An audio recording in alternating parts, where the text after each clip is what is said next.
Want to tell the Rebbe the words of the new song that we're singing with Mashiach, right? So I'm just going to read him.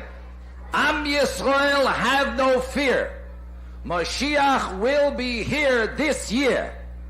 We want Mashiach now. We don't want to wait. Okay?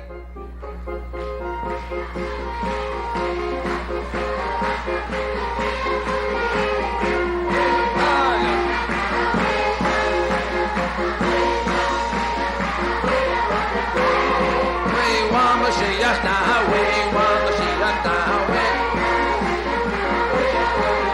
Oh yeah, Am Yisrael, have no fear, Mashiach will be this year. Am Yisrael, have no fear, Mashiach will be here this year. We want Mashiach now, we want Mashiach now, we don't want to wait. We want Mashiach now, Mashiach now, we don't want to wait. Am Yisrael, have no fear, Mashiach will be here this year. Am Yisrael, have no fear, Mashiach will be here this year. We want Mashiach now, we want Mashiach now, we want Mashiach now, we don't want to wait. We want Mashiach now, we want Mashiach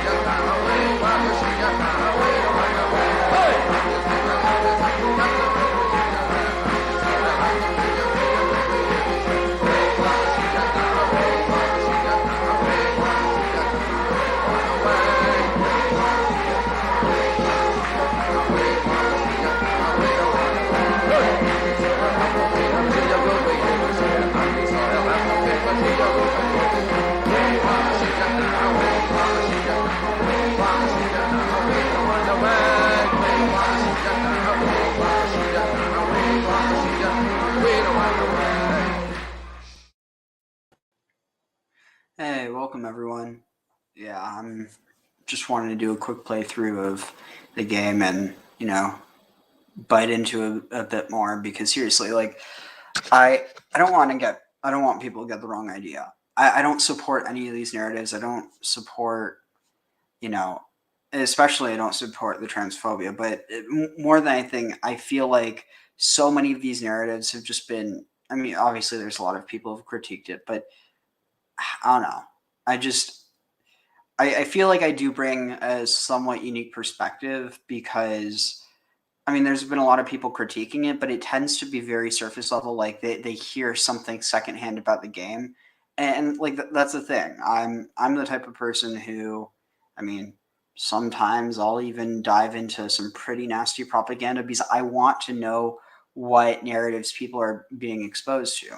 And unfortunately, that means you have to read through some of the stuff. And some of the stuff's just so stupid. Some of the stuff's really nasty. But when it comes to this is something that's literally being packaged and sold to kids. So it's a bit different there because this isn't just some fringe thing. This is literally as mainstream as you get. So I'm going to get the game loaded up. But here in the meantime, let's see, where is it? Yeah, in the meantime, here. But this song has become an anthem for our world right now. And you brought it down. May you be blessed. So just for context, so that song, that's Olam Chesed Yibaneh, which means, you will build this world with kindness.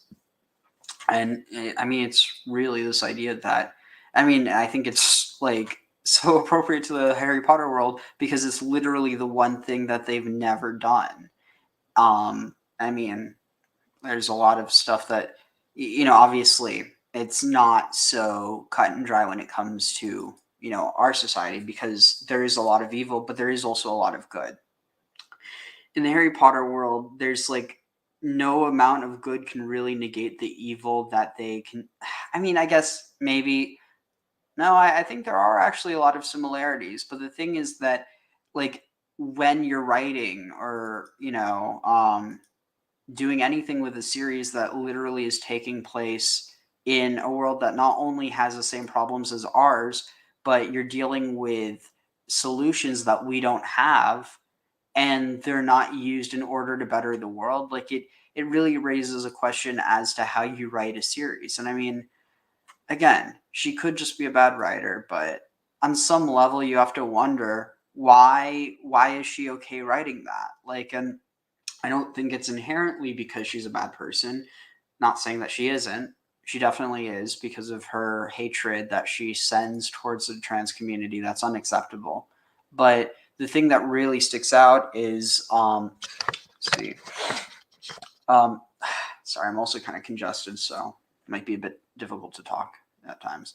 But the thing that really sticks out is that in her society, you don't have to be like explicitly or this type of like inherently, terrible person.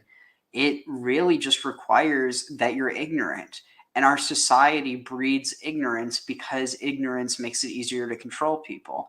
And not just that, but like it's the whole idea that if what was it? If you can create an enemy in someone's eyes and you present yourself as a friend or like an enemy of that enemy, then all of a sudden, let's see, is it even starting? It's updating. A few updates. No updates found. I don't know what it's doing. Weird. Here, I might have to. Oh no, it's downloading something. Well, in the meantime, yeah. Anyway, so that song "Olam Chesed Yibaneh," together we will build the world with kindness, and it was written by this. This one woman. She's I think she's a rabbi. Yeah. Is it Nechama Karlbach? And then I forget who the other one is.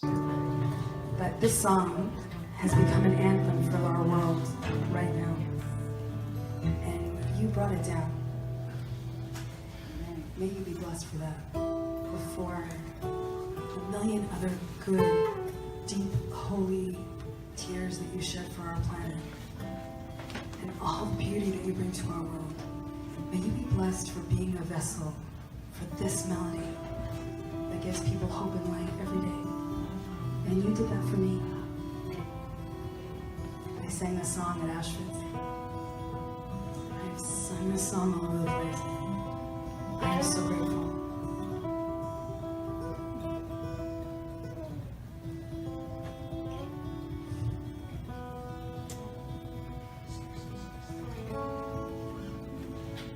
I stood up in this spot 20 years ago, drumming on that shulchan.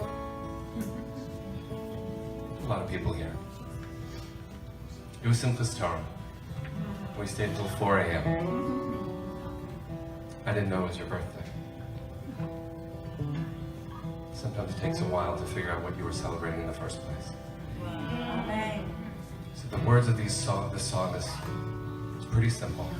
It's 3 Hebrew words. I'd love you to sing with me the whole time. Olam Chesed Yibaneh. This world is in deep, deep need of rebuilding. So we can do that, but only if we put Chesed first. It's a kind of love you just can't hold back. Thank God for all of our voices, because it doesn't work if it's only some of us. Here we go.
So anyway, I do want to probably explain the title. So yeah, so Asher Malakh and the Order of the Falange-oenix. So it's a parody on, you know, Harry Potter and the Order of the, and then instead of Phoenix, Falange-oenix. It's basically a play on the Phalangists and basically how that's kind of the ideology of the Harry Potter world. Like even the good guys, they're in a lot of ways, well, actually, yeah, they are. They're phalangists in regards to the other, you know, other creatures and species that inhabit the magical world. So anyway, let's see. I hope this is a good video, but I'm not 100% sure. So if it isn't, then, you know, we can always click off. Oh wait, I need to share it, right? So the Phalangists were a party that they were the ones who backed Franco. I think I don't know enough about the Spanish. No, I think this was prior to Franco taking over, but I might be wrong. All right, here we go. Were united in the common cause of defeating them. Franco's supporters were united in the common cause of defeating the Republic. But as to what to replace it with, there was much dispute. The Republic. We have the CEDA, the monarch. So that's probably Catholic something. You have the Carlists, the Phalangists, and the monarchists. But as to what to replace it with, there was much dispute. First, there were the fascists, the Falange. Before the war and his imprisonment, their leader, José Antonio, had tried to present a doctrine of seductive simplicity. Tenemos una fe resuelta, es que están vivas todas las fuentes genuinas de España. España ha venido a menos por una triple división. Por la división engendrada por los separatismos locales, por la división engendrada entre los partidos y por la división engendrada por la lucha de clases. Cuando España encuentre una empresa colectiva que supere todas esas diferencias, España volverá a ser grande como en sus mejores tiempos.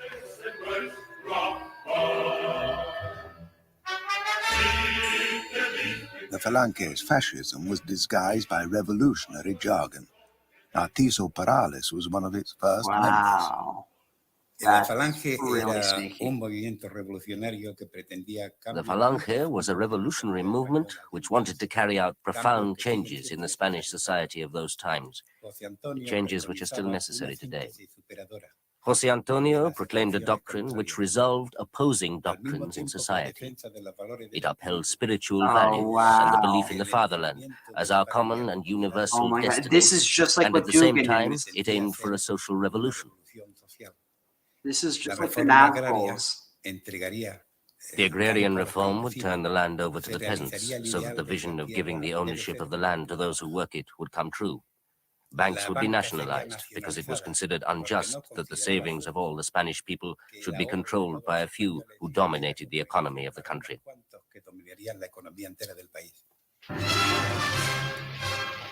The Falange's leadership was predominantly middle class or aristocratic young men, but the movement was designed to appeal to working class sentiments, albeit staunchly anti-Marxist. Raimundo Fernández Cuesta later became Secretary General of the Falange. We discussed whether we should wear any distinctive clothing. José Antonio said we should wear a blue shirt. It's the same color as the proletariat's overalls. And it was the same for the flag. It was black and red because that was the flag of the anarchist trade unions. We wanted ours to be similar. The same with the word comrade, traditionally used by the communists. Jose Antonio said, I don't see why we shouldn't claim it ourselves. Give the word comrade a different meaning. In spite of its pretensions, the Falange never became a mass fascist party with large working-class membership. Unlike what had happened in Germany and Italy, fascism had not taken root in Spain before the war. For one thing, the economic conditions were very different. Spain was still economically in the 19th century. The groups that might have been attracted by fascism were either satisfied by conventional politics or just non-existent. There was no large petty bourgeoisie scarred by recession or defeat in a world war. The middle class was reassured that the dominant presence of the army would protect them from revolution, and the working class had suffered no disappointment that might provoke them to find an alternative to Marxist, socialist, or anarchist ideals. In 1936, however, after the February elections when democracy disintegrated into political violence, conservative youth had begun to defect to the radical alternative, and once the war began, people flocked to the Falange. It was a demonstration of allegiance to the nationalist cause, and moreover, with a purge of working-class organizations, it became a safe haven for anybody whose background was suspiciously leftist. The blue shirt became known as a salvavidas, a life jacket. Some nationalists, however, viewed the Falange's populist and violent image with distaste. Hubo muchísimas personas que se unieron a las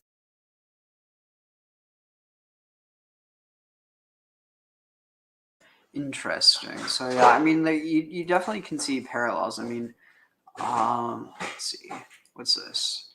Those familiar with the works of Julius Evola may be very well acquainted with his view on fascism, more specifically Italian fascism, as he himself would be familiar with it head-on living in Italy. Evola had both positive and negative things to say regarding the Italian variant of fascism, namely that it was good in that it opposed a spirit of modernity and embodied many aspects of a traditional way of political organization, Ugh. but bad in that it lacked a truly spiritual aspect in the primordial sense of the Oh word spiritual. God. So Evola's they main think that issue would have been that spirituality the makes lack of fascism good. It's religiosity united to the disgusting. fascist state. However, many are not familiar with what he had to say about the Spanish variant of fascism, what one would call Falangism. In this video, we're going to take a look at an article titled What is Spanish Falangism, published in 1937, translated into English by the website Countercurrents. So let us begin here. With the phases of the Spanish Civil War are followed by all with keen interest. Less attention is paid to the exact ideas that inspire the revolt of the Spanish national forces against communism, perhaps because many believe that the positive ideological phase in revolutions always develops at a later date. We are not of this opinion. We believe that the best soldier is one who fights with a precise knowledge of his cause, and that ideas, even if they are only limited or vaguely grasped, more than clearly formulated, are the essential reality in every genuinely important historical upheaval. We are therefore grateful to Alberto Lucchini for cosmic unity, unquote, and every mechanism, a true entity.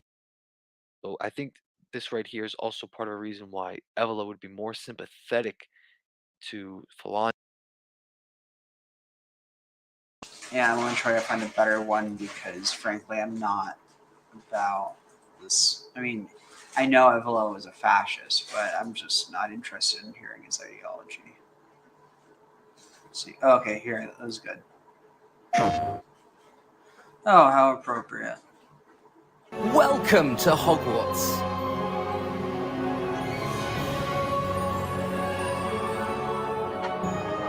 Your legacy is what you make it. Nacionalistas, fascistas, rebeldes. Who were the nationalists and fascists who fought against the Republicans in the Spanish Civil War from the start of the coup in 1936 up until their final victory in 1939? In this video, I want to find out what were the factions of the nationalist side during the Spanish Civil War. Broadly speaking, the term nationalist applies to any who took up arms against the Spanish Republican government. The Republican government, especially those on the left of the political spectrum, strongly suspected the army and moved around generals that they suspected of treason to areas they could keep an eye on them, and promoted pro-Republican leaders, even those without military experience, to higher positions within the armed forces. Just as in the Weimar Republic, the army was an extremely conservative, elitist, often monarchist force. Therefore, when General Francisco Franco started the coup that would trigger the Spanish Civil War in Morocco, it might come as no surprise that anywhere from 77,000 to 95,000 men in the Spanish army joined the rebellion against the Republic. That being that they had just over half, almost 60% of the troops siding with the nationalists, whereas the remaining 40% of the Spanish army sided with the Republicans. The Spanish troops in Morocco belonged to El Ejército de África, the Army of Africa. And this was also split into two different groups. One group was called a Legión Española, and these were the Spanish natives who came over to Morocco to keep hold of the Spanish possessions there and who had recently fought in the Rif Wars against the local population. Now, there was also Los Regulares, and these were the local population, the Moroccans, who were known often in Spanish as Los Moros, the Moors, and this was a formidable fighting force, and these were extremely feared, well-trained, probably the best troops in the Spanish army by a long shot, and these were used as the shock troops by the Spanish nationalists for the entirety of the Civil War, and they really paved a way through Spain, especially in the south and going up into the north as well, that really broke the Republicans early on in the war. On top of the armed forces, La Guardia Civil, which is essentially the Spanish armed police forces, also took part on the nationalist side. Some 47% of this force joined with Franco, which might seem strange because, of course, later on, the Guardia Civil, and it still has a reputation in Spain as being a very close supporter of Franco's, and he certainly used the Guardia Civil many times to repress certain groups and as a way to keep power, which is why it was seen as such a shocking move for the Spanish in 2017 when the Catalan independence referendum and things were going on, that the Spanish government sent in the Guardia Civil to Catalonia. Because obviously there's a big history with Catalonia being a very sort of Republican area, and then they sent in the Guardia Civil, which is very much related or thought of as being related to Franco's regime. As well as those in the official armed forces who bolstered the nationalist cause, it was also followed by many paramilitary groups. Now, one branch of the paramilitary groups are those referred to as monarchists. Now, you might be thinking that's fairly simple, they must just be people who support the Spanish monarch. But the last Spanish monarch, King Alfonso, had been deposed in 1931, which is coincidentally and not accidentally also the start of the Second Spanish Republic. And so the monarchists really fall into two stripes. One are Alfonsists, who are people who want him and his descendants to be reinstated as the ruler of Spain. José Calvo Sotelo was an influential figure in La Renovación Española, a political movement which sought to reinstate King Alfonso as the king in Spain.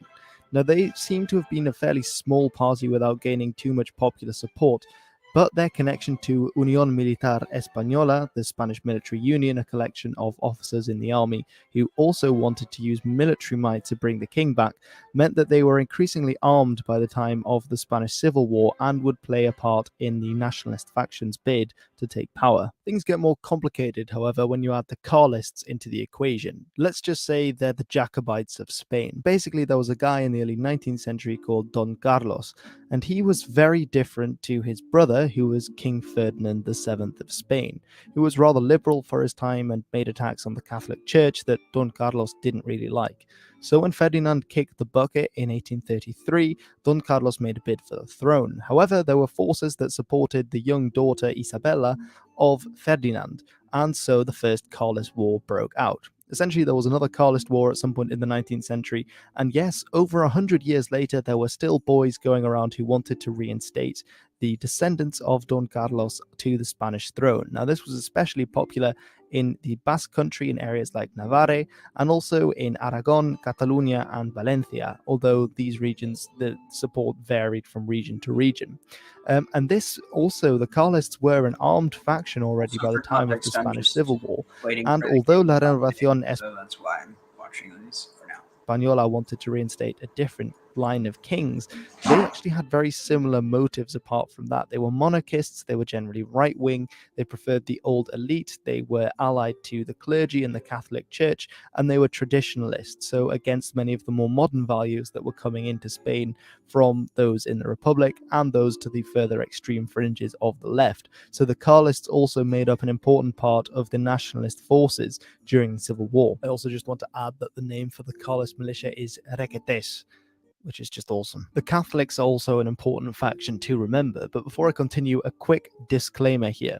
Now, I just want to say that when I mention the Catholics, many of these groups before, as I probably already noted, were Catholic, and Franco himself was Catholic, and probably most of the nationalist troops at the time, apart from Los Regulares, who would have been Muslim, were Catholic as well. So when I'm saying Catholic, I mean those specifically forming organizations based on their religion, but most of them would have been Catholic anyway, so that's something to keep in mind. Catholicism was a very powerful force in early 20th century Spain, but had come under attack by left-wing groups.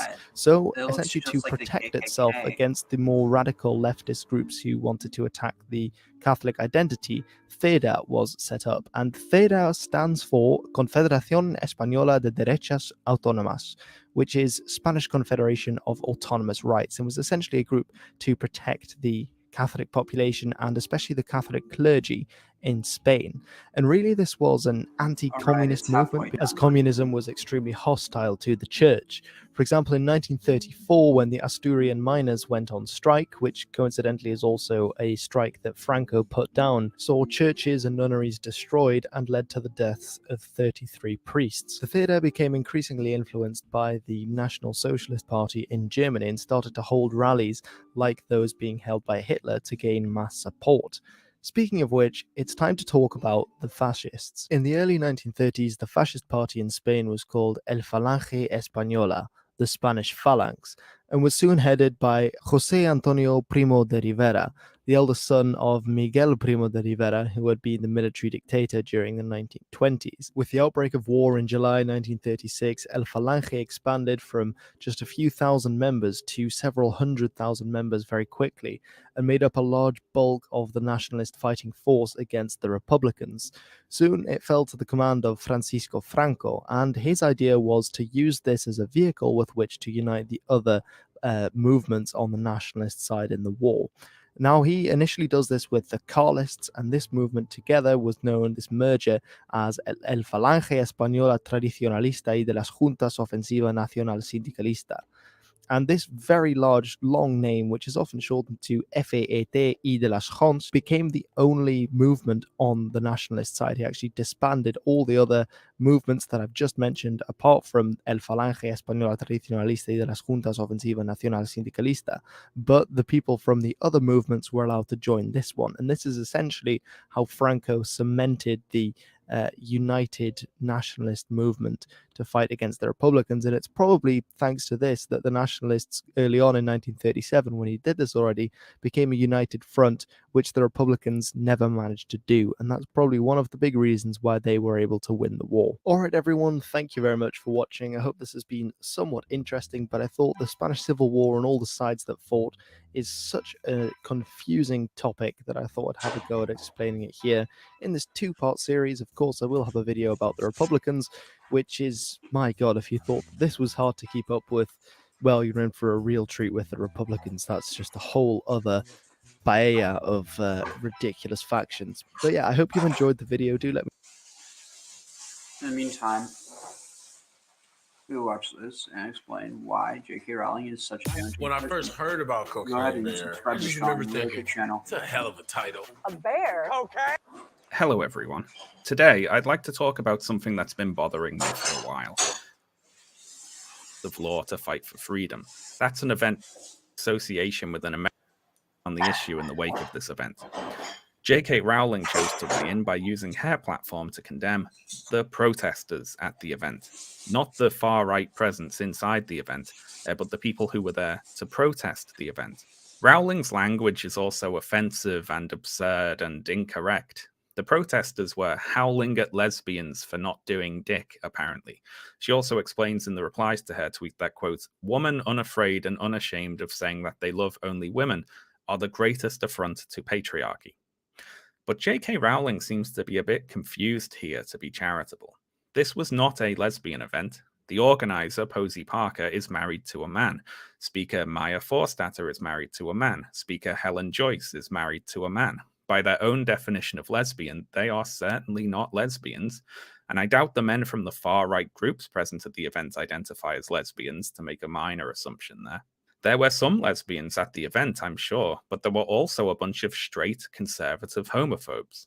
Posey Parker herself has argued that the, quote, LGBTQ community is attempting to indoctrinate and groom children in a video titled, "Thank You, Marjorie Taylor Greene."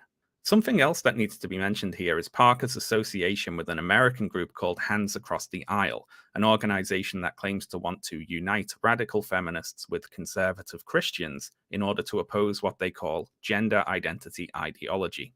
Hands Across the Aisle was founded by Kaylee Triller and Emily Zinos, both of whom oppose gay rights and campaign to outlaw abortion.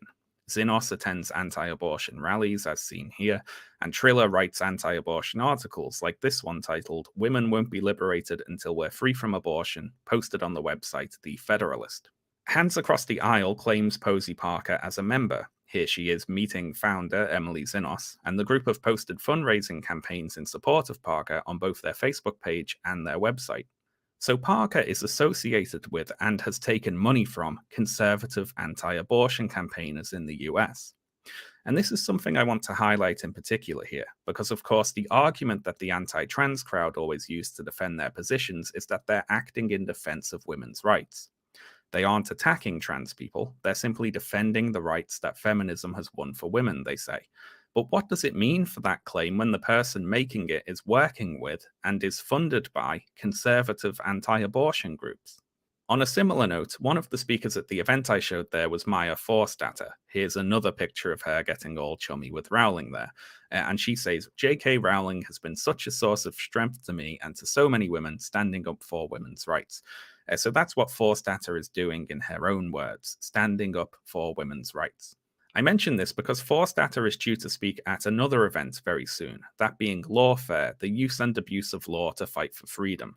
That's an event being put on as part of the Battle of Ideas Festival by the group ADF UK. So who are ADF UK? Well, they're the UK branch of the US-based Alliance Defending Freedom. And to quote the Southern Poverty Law Centre, founded by some 30 leaders of the Christian right, the Alliance Defending Freedom is a legal advocacy and training group that supported the recriminalization of sexual acts between consenting LGBTQ adults in the US and criminalization abroad, has defended state-sanctioned sterilization of trans people abroad, has contended that LGBTQ people are more likely to engage in pedophilia, and claims that a homosexual agenda will destroy Christianity and society. The ADF also campaigns to outlaw abortion. Their website proclaims the overturning of Roe v. Wade as a victory, and is generally just covered in anti-abortion rubbish. The first president of the ADF was a man called Alan Sears, who wrote a book called The Homosexual Agenda, the Principal Threat to Religious Freedom Today. The second president of the ADF was attorney and Baptist minister Michael Farris, who in 2003 wrote a legal brief arguing against the Supreme Court overturning sodomy laws in the Lawrence v. Texas decision. So what is Maya Forstater doing speaking at an ADF event? She claims to be standing up for women's rights, but she's working with people who campaign to take those rights away. They want to take away a woman's right to have an abortion. If she's a lesbian, they want to take away her right to get married to anyone except a man. And if she has sex with another woman, they want to send her to prison. Anyway, what about the other speaker at Posey Parker's event, Helen Joyce? Is she merely standing up for women's rights? Well, another person at the event was another Helen Staniland. Now, Staniland hosts an online show called Wine with Women. That's wine spelled without an H there. And a few months ago, she had Helen Joyce on as a guest. Now, this interview caused quite a bit of alarm, and rightly so.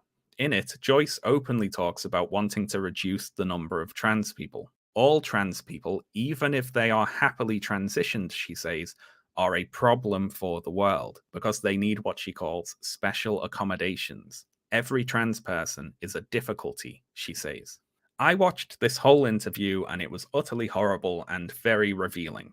The clarification that she wants to reduce the number of people who transition, even if they are happily transitioned, is especially awful.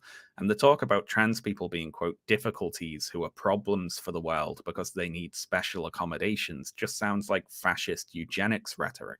The first thing that came to mind for me listening to this interview were those Nazi Party propaganda films about disabled people that I watched as part of making my video on the bell curve. They too talked about groups of people as costly problems burdening the rest of society. This interview again put light to the claim that Joyce and her allies just have some concerns or just want to protect women's rights. This is her on the offensive, talking about keeping down the number of trans people like they're some invasive pest or something. Moving on, let's talk about Alison Bailey, who's standing between Joyce and Forstater in the picture there. Bailey is someone who has also defended joining forces with bigots, and I quote, "To be clear, every woman also defended joining forces with bigots," and I quote, "To be clear, every woman and girl must know that their sex-based rights will disappear if they do not pay attention and join this struggle. This is so regardless of their skin color, age, economic status, politics, education, etc., whether they are non-racist, racist, homosexual, or homophobic." A parent's worst fear is to have their children suffer. It's impossible to imagine the suffering of the families. This is a danger and a struggle, the likes of which none of us has ever known. Adhering to any given political or philosophical belief system is not the immediate priority. If I'm being attacked and someone's willing to come to my rescue, I'm not going to ask about their politics before welcoming their help. Don't worry, though, she doesn't personally condone bigotry. She actually abhors it, she says, but just not enough to not welcome the help of racists and homophobes in her movement. Alison Bailey is one of the founders of the anti-trans group LGB Alliance. Now, another founder of LGB Alliance is Bev Jackson, who has defended working with the US-based right-wing think tank, the Heritage Foundation. I've mentioned the Heritage Foundation before in another video of mine because they were anti-sex education. The Heritage Foundation are the worst. They're climate change deniers, they oppose gay marriage, they work to scale back voting rights, they campaigned to overturn Roe versus Wade, but Bev Jackson is open to working with them. And speaking of the Heritage Foundation, let's give a mention to Julie Bindel, the person on the lower right of the picture there. Julie Bindel is a journalist who frequently works with Heritage Foundation speaker Jennifer Lal. There's Lal talking on a Heritage Foundation panel there. Here she is on another panel. Here she is doing a talk with Julie Bindel. Another talk with Julie Bindel. Here's a picture of them just hanging out. So it's safe to say that Julie Bindel is pretty obviously open to working with Heritage Foundation speakers. So that's a +1 to open to working with anti-abortion groups there. And before we move on, I should point out one of Jennifer Lal's fellow Heritage Foundation speakers, Gary Powell, seated next to her there. And just to bring things full circle here, Gary Powell used to work with the LGB Alliance. He was on their online comms team and responsible for updating their social media feeds. All this makes me wonder about the people who earnestly believe in the LGB Alliance. You know, the people who take it at face value and trust that it's an organ, the social media alliance. He was on their online wonder about the team. Gary Powell used to work in the organization that exists to defend gay rights. Did they ever think, for an organization that exists to support gay rights, the LGB Alliance sure seems friendly with people who work with the Heritage Foundation, an organization that opposes gay rights? That's strange, isn't it? It's a little suspect there. Not really what you'd expect. Anyway, next up, let's talk about Carolyn Farrow. Now, Farrow is someone who earlier this year tweeted out how she was feeling emotional because her life has been, quote, invaded by insane trans rights activists. Then she says she saw J.K. Rowling coming out fighting and she lost it, to which Rowling replied, "Big love to you, kiss, kiss, kiss." What a lovely moment there. So who is Carolyn Farrow, the person to whom Rowling is sending love and kisses? Well, Carolyn Farrow is the director of the UK branch of the organisation Citizen Go. So who are Citizen Go? Now, if you've been paying attention to the rest of the video today, I doubt this revelation will be all that shocking to you, but Citizen Go are a far-right, anti-abortion, anti-gay rights organisation. This one originated in Spain and not the US, though, so that's a novelty at least. Citizen Go have defended Russia's laws pertaining to so-called gay propaganda. They've campaigned against abortion in Kenya, where they astroturfed the debates online. They paid Kenyan people to tweet health disinformation and anti-abortion arguments. Farrow herself has written anti-abortion articles. She's tweeted that homosexual acts are sinful. Here she is campaigning against a pride parade. You get the picture. Farrow is also notorious in Ireland for downplaying the Catholic Church's infant mass grave scandal. And as a side note here, Farrow is currently running a crowdfunder for her own legal fees through the Citizen Go site. There are people who call themselves feminists donating money to this organization. So I want to talk about something in particular in relation to Farrow, and that is platform responsibility. Let's imagine a possibility. Maybe J.K. Rowling didn't know who Carolyn Farrow was. She just saw someone praising her on Twitter and responded in kind, inadvertently supporting an anti-abortion homophobe in front of her millions of followers. Now that is lazy and irresponsible, but possible, maybe. But here's the thing. Following her tweet, hundreds of people immediately pointed out to Rowling who Farrow is, providing every sort of evidence you could ask for. It made the news, this tweet. Forbes talked about this tweet. So she knows now, doesn't she? But this tweet is still up. Rowling didn't delete this even after being told who Farrow was and the sorts of things that Citizen Go are up to.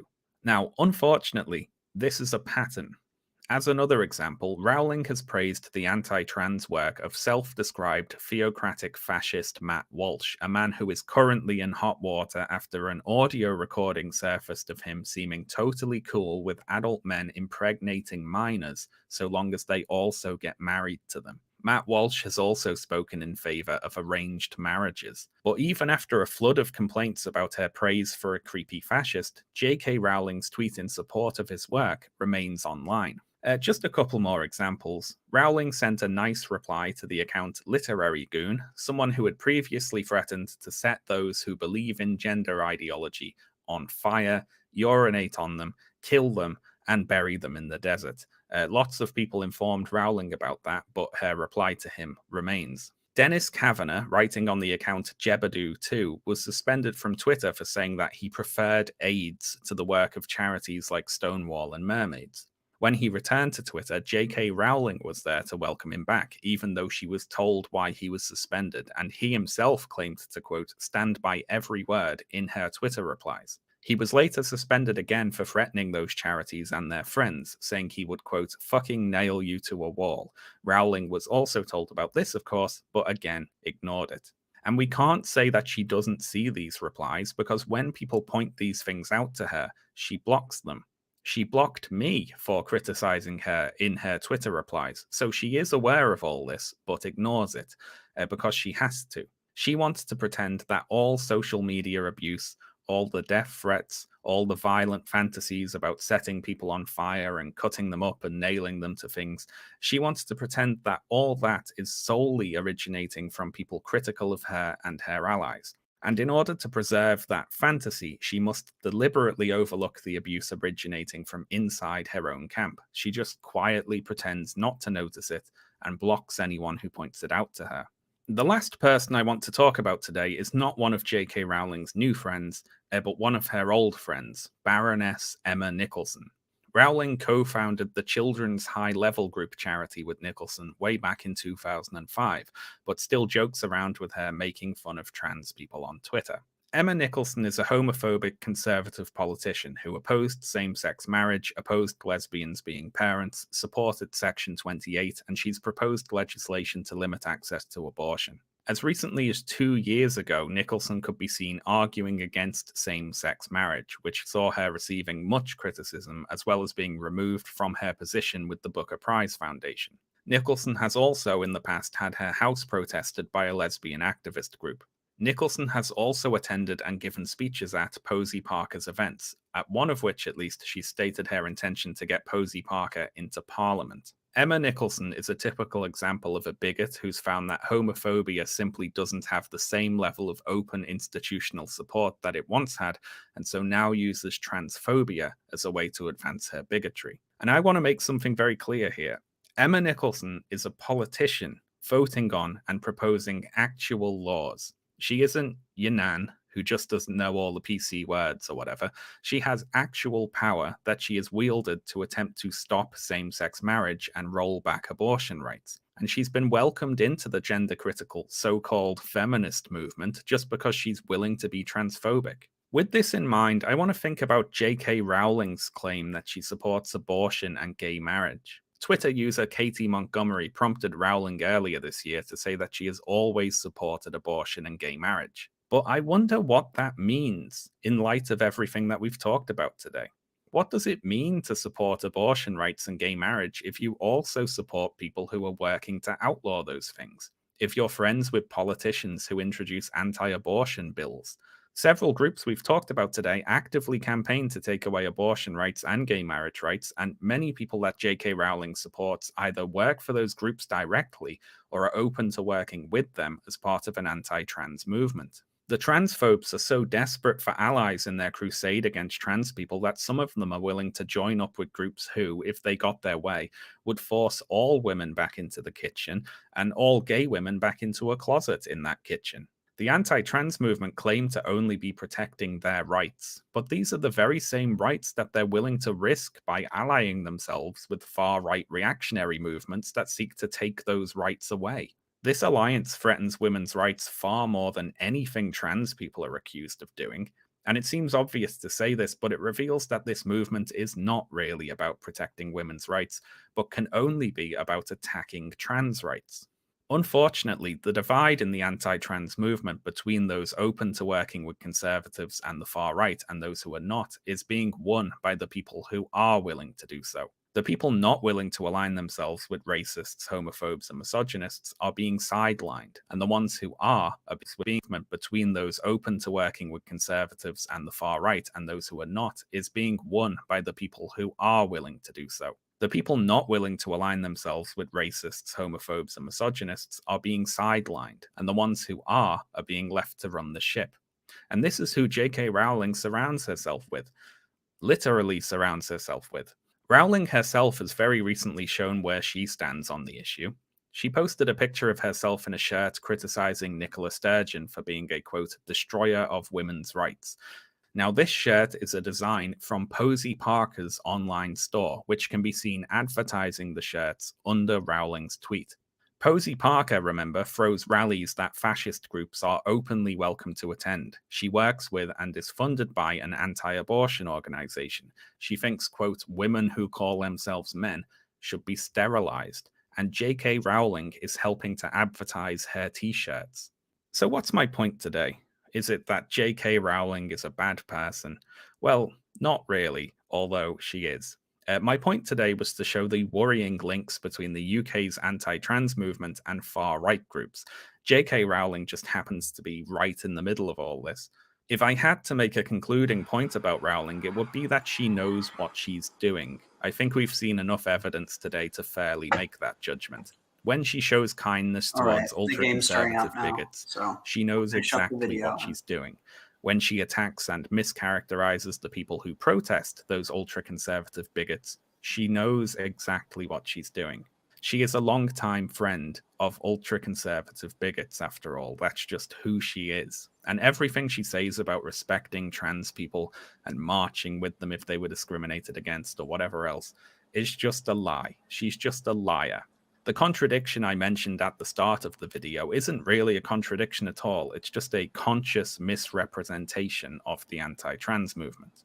And I'd like to end today by thinking again about Angela Wilde, the person who said she was horrified about the gender-critical movement being handed over to the far right. And I'd like to have a brief word with anyone who has thus far supported the anti-trans movement, but now, like Angela, has some concerns about all the racists and homophobes turning up. So, hello.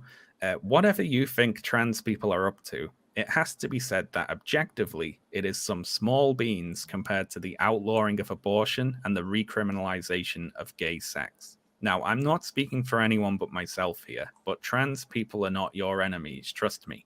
But the Heritage Foundation, Citizen Go, the ADF, trust me. I'm not speaking for anyone but myself here, but trans people are not your enemies, trust me.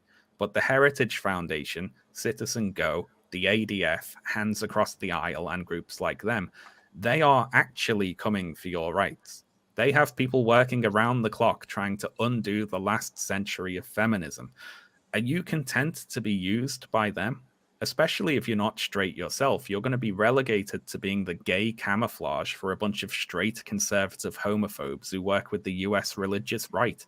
Do you really think that they'd stop after pushing just trans people back in the closet? Of course they wouldn't. The moment you're done helping them push trans people in, you'll feel the hands on your back, believe me. So, get out now. That's my advice. Anyway, thanks a lot for watching, everyone. And thank you especially to all my supporters over on Patreon, some of whom are scrolling by right now.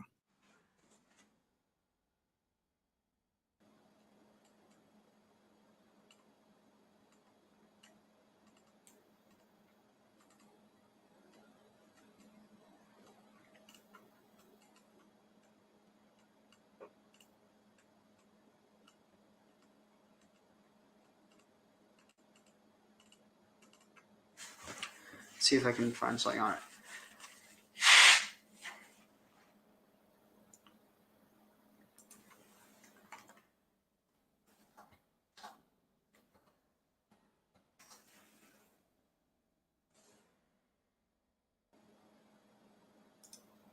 Where you at? Give me some dap. Woo! I gotta give you a prop. Kiki Palmer here with NFL pro turned tech entrepreneur.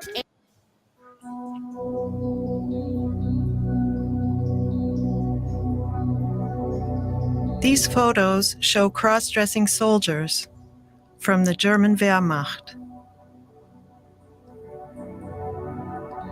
Die Fotos zeigen auf einmal Soldaten, die wir kennen als Nazi-Krieger, auf einmal von einer Seite, die man nie erwartet hätte. Also das sind auf einmal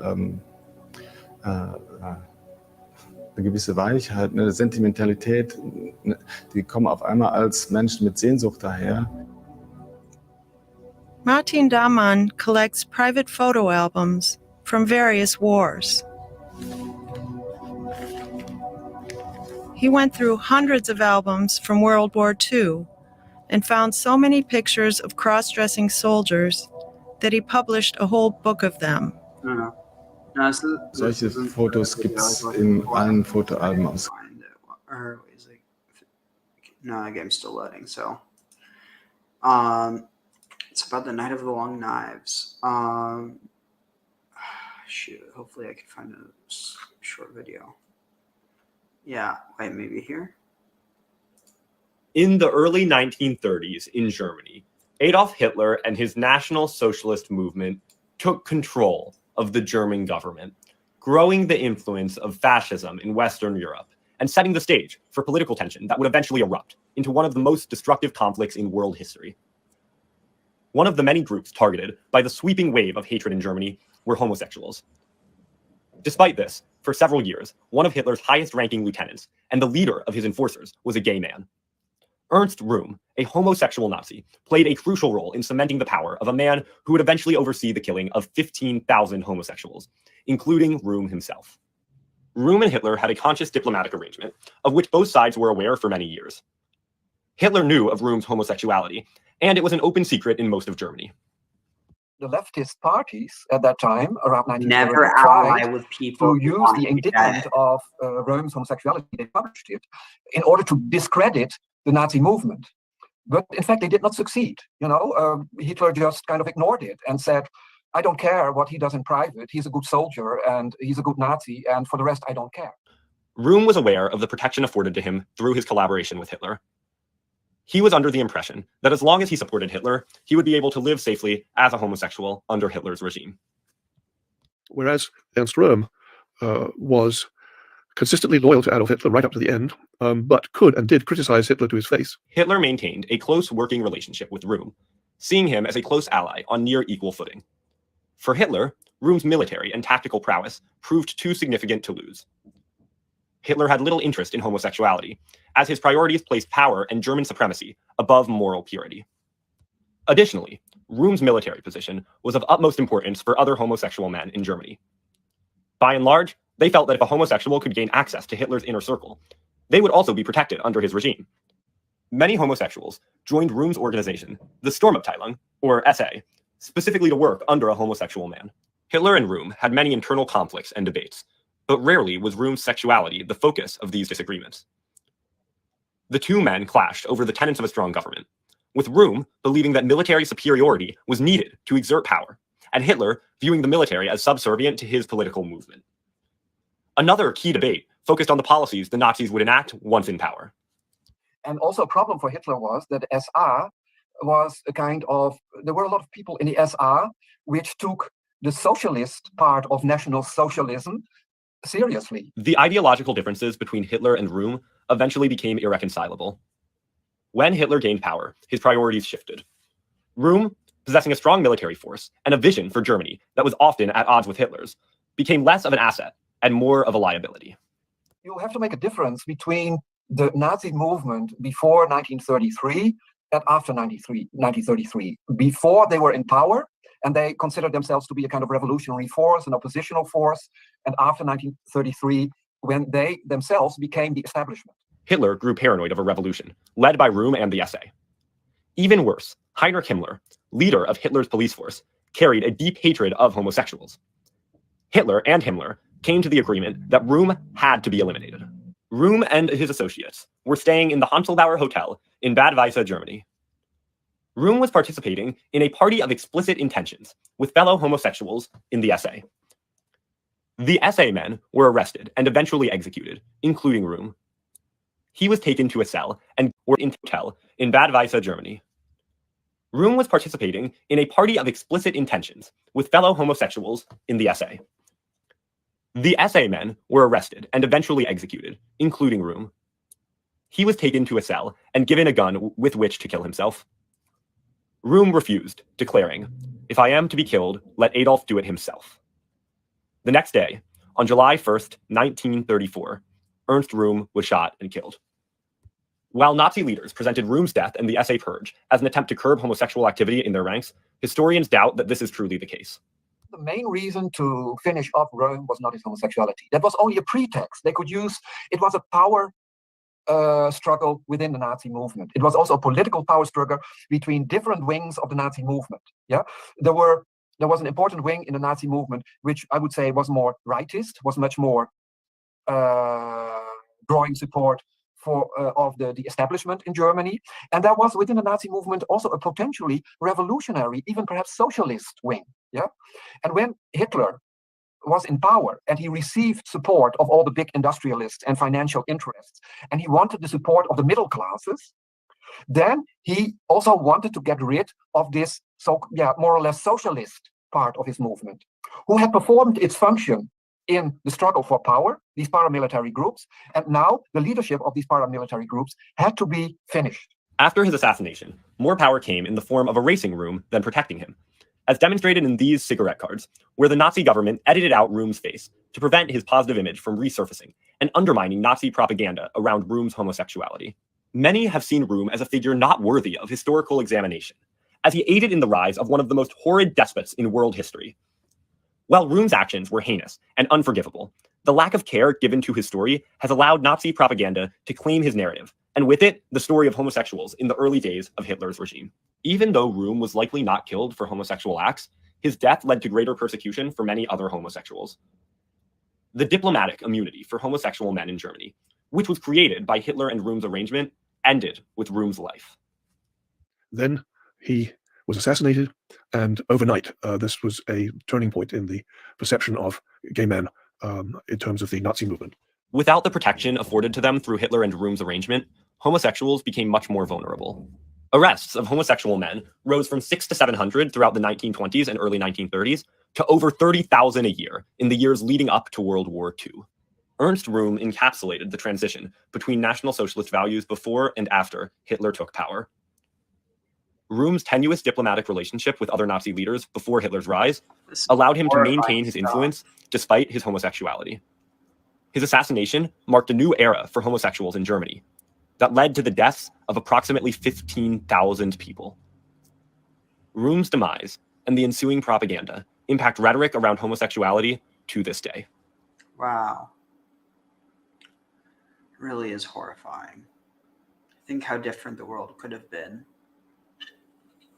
if they never took power. But let alone that, if he was never offed. Given he was still a terrible person, but maybe he would have stopped Hitler from doing some of the, given, who knows, can't go back in history. Let's see, so.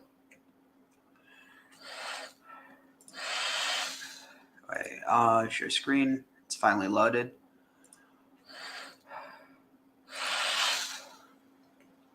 Let's see, window here.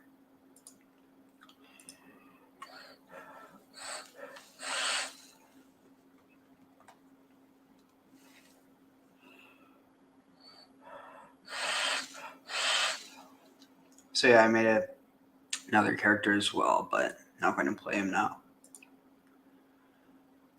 Let's see, where's the sound? All right, here we go.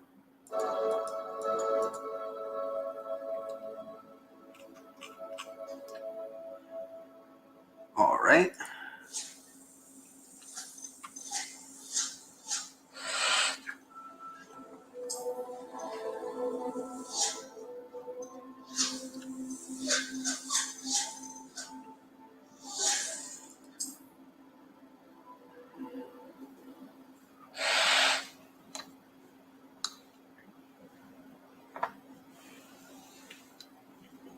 Oh wait, I probably selected the wrong load. Shoot, whatever. So, who else here? See anyone in the chat?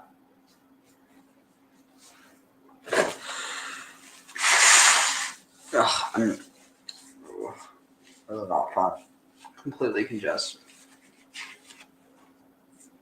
All right, is it loading? It takes a long time to load. Okay, let's see.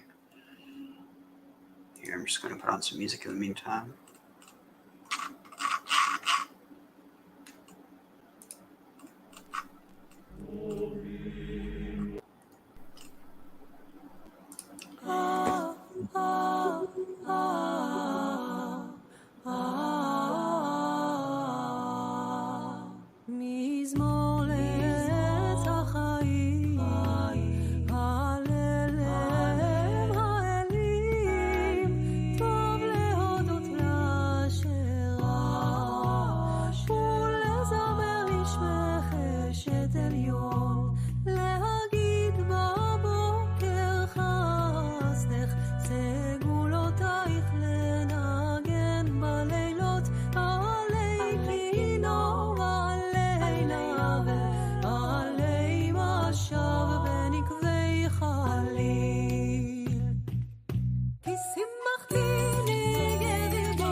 זקוף קומה, המלך היציב, אלי תחתית נבוא, נשמתנו להשיב. אוי אדון הארץ, בן רקיע ואפיר, הלל למלך הרצוח, התפוח בנבא.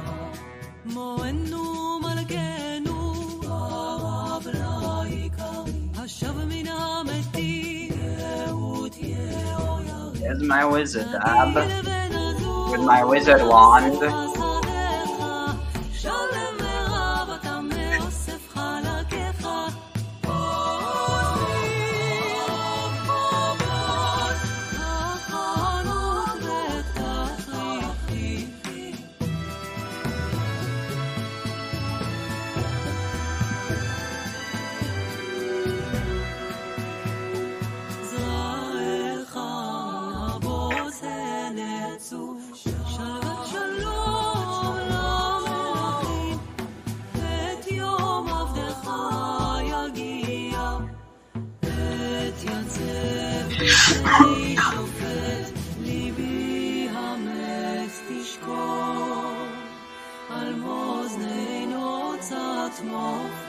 Starting a moment. ואם חיי וחטאי כבדו לנוכח מות,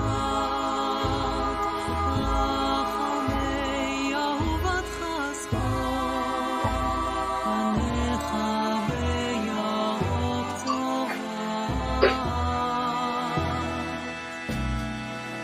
המתח חי בנו, חמול נשמת מנחה, חסד החיות גמלת, לכפר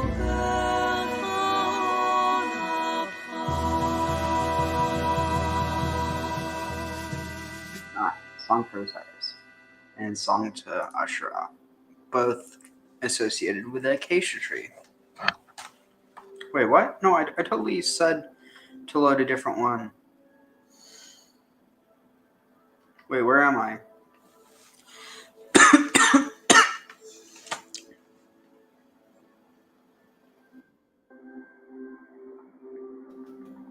No, I shouldn't be here.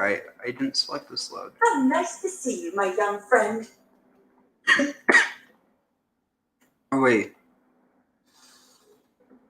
No, yeah, I selected a different load. Shoot.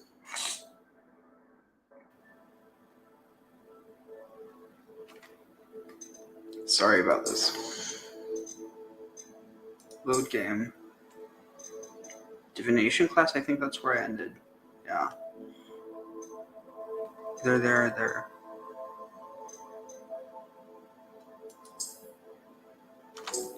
Well, if this doesn't work, whatever. So, who's watching right now? Comments if you're here, if you're listening. Oh, is it? Oh, it's on Twitch. I don't. Who is it who even watches me on Twitch? It's always one person. It's very strange. I wonder who.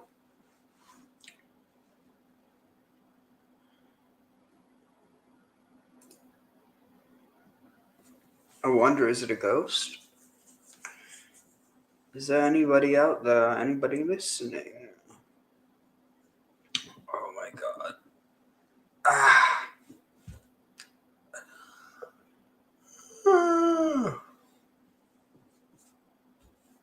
Oh, I've never been this congested.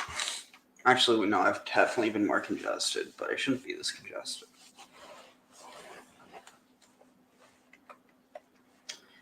All right.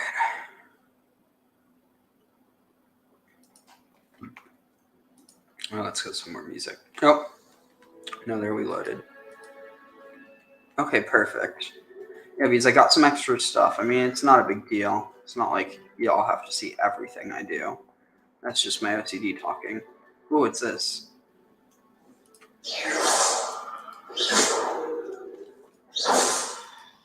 Maybe. Lumos. What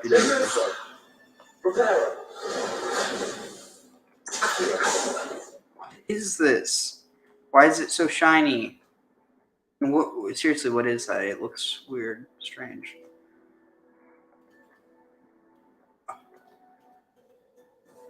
Let's see. I am the book devastator. I destroy books. Here, I can repair that. Wait, no, there. Oh, wait, maybe I can't. Wait, what about this? Huh, strange. I am going to destroy everything in this classroom. So stupid. Oh, I really like that chandelier. It's very cool. This feels very astrology focused, but this is a divination tower. Jump. Woo! Ow.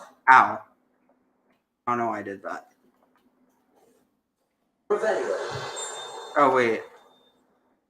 Shoot. I totally forgot to do that up there, didn't I? Wait. What? Huh? Can I pull? Okay, that was weird. How did I don't even know. I'm not even going to try to figure it out. Only have a little bit of time to be on, You can't so. imagine how inconvenient travel was. Oh, wait. Wait. No, that was.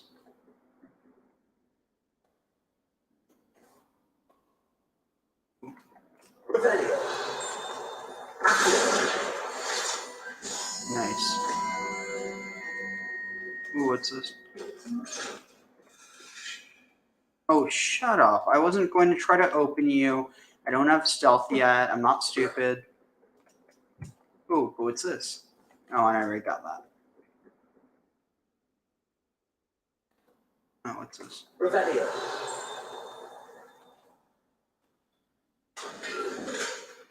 Okay, so this is 0. I need to take a picture of this.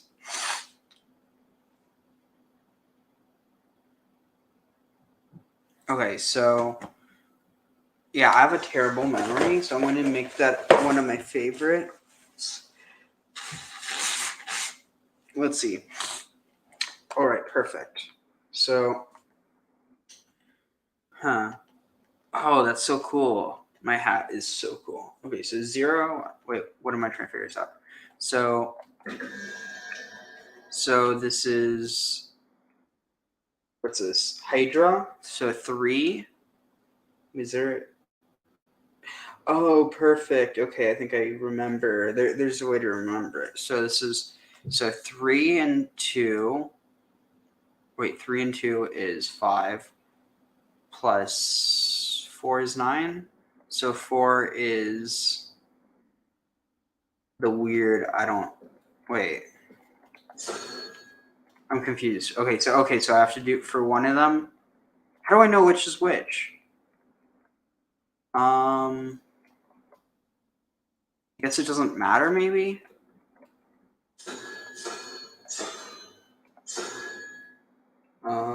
Is it?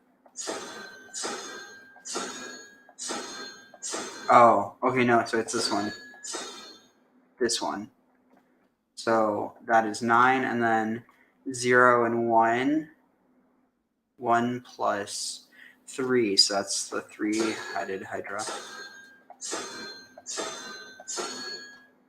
Okay.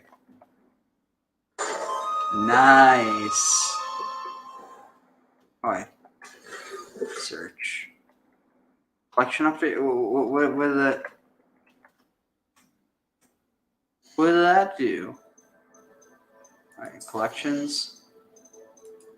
Conjurations, is it? Oh, okay, that's cool. I get the ability to use that painting. Okay, Vivarium landscape paintings. Awesome. Okay, I didn't quite catch that. Wait, is there anything else?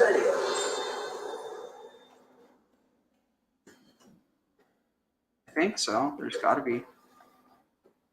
Whoa. Okay, this is weird. This is so cool, though.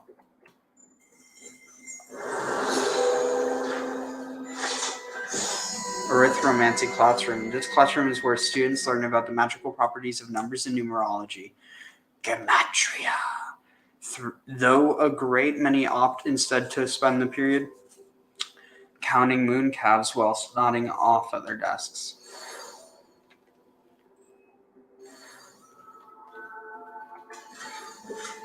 Hunter fingerless gloves.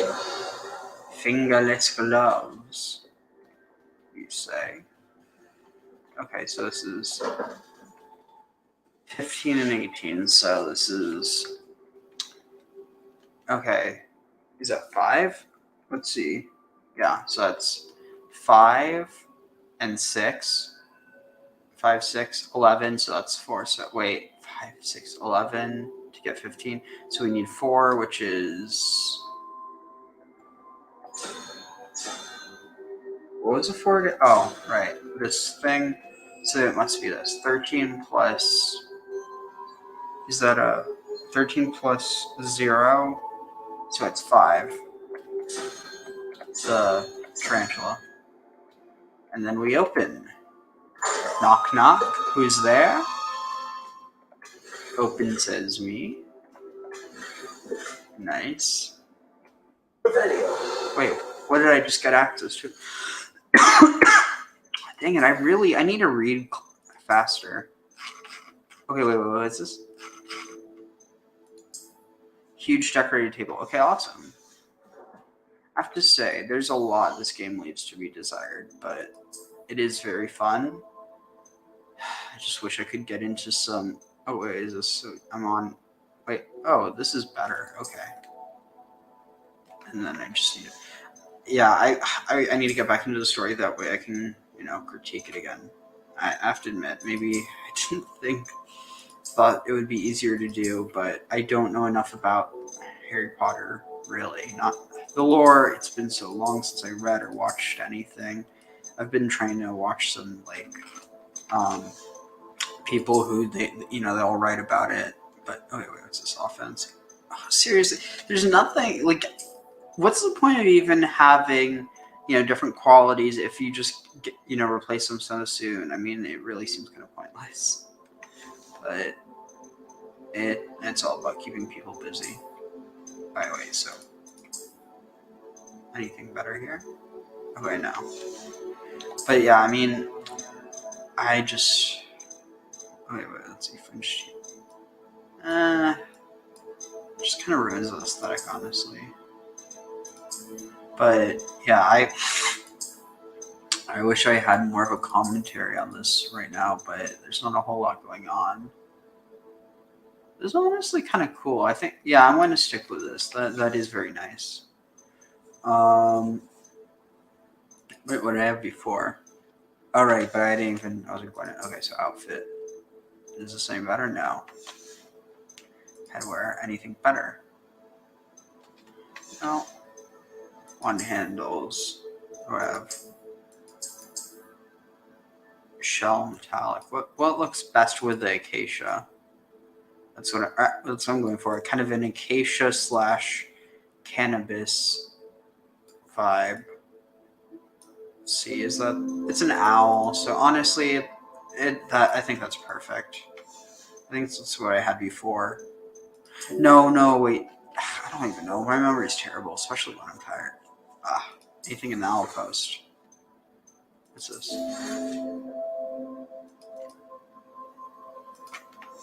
Okay, no. Challenges, maybe? Anything there? Field guide pages. Am I seriously that almost done with this? It's like, I really feel like this game was I don't know. I haven't really even played that much. I don't know why it feels like I've already done so much. I mean, not in terms of actual gameplay, but in terms of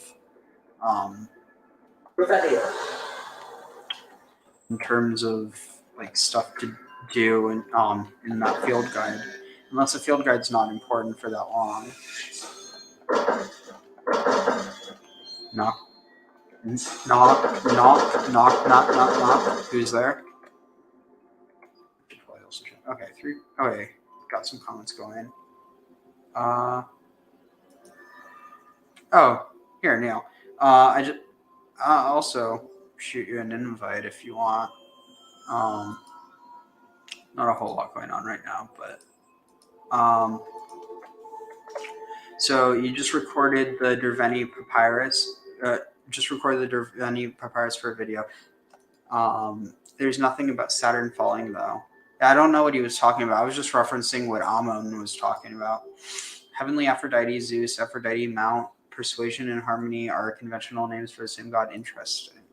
A man uniting sexually with a woman is said to Aphrodise, as the saying goes. For when the thing that now exists were united with each other, God was named Aphrodite. That's what the text says. Interesting. It's really interesting.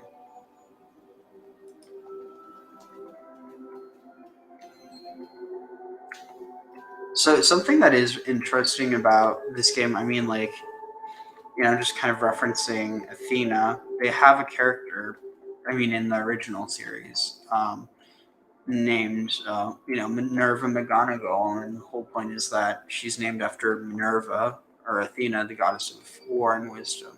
Oh yeah, let's see, so that's 5 and 6 is 11, so we need 6, which is Salamander. So it must be this one. Salamander, and what's this? 4, 0, so we need 4. Oh, wait, so I can just open it. Wait, what? No, that should be right. That's 4, isn't it? Oh, no, it's not. That's 7, so it's 1. Unicorn. Open Sesame. Spring Ivy Scarf. Seriously, I just got... Okay, cool. Large tables. So I just did this. Cool. Okay, it's nighttime now. Can I access the classroom? Because I feel like I missed something. Oh, shut up! I wasn't going for you. I wasn't going to open you. You don't have to worry about that. I can't even try yet. So it's just kind of annoying. What are you up to now? Wait, you're not even a real person. You're long dead. You're just a poster. Why are you talking to me? Okay, cool. I'm going up the ladder. Going up the ladder. This scarf's going everywhere. Oh yeah, let's see. Okay, that's cool. They were purple before, or blue before. Do I not even? Oh no. No. Okay. Are you still here? Do you? Are you always here? Okay, wait. That's what I was doing before, right? There's something here. I'm hearing a ding. Is it this?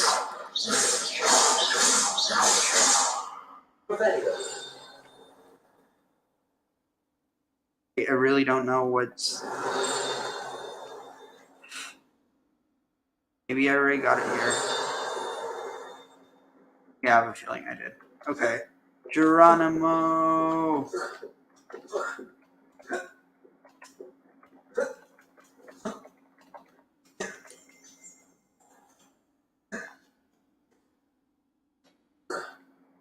Woo! Alright.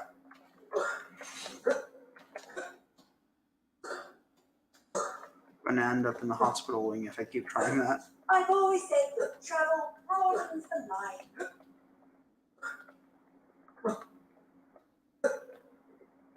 Oh, I need to set an alarm because I want to take a 420 dub. Alarm for 4:15. No, 16. Alright, cool.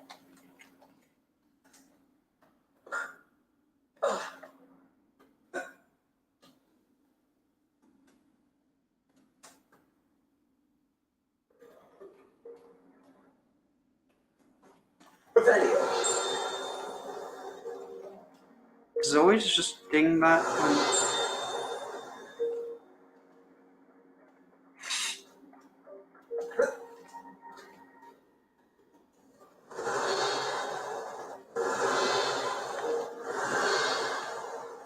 Wait, so there definitely was something back there.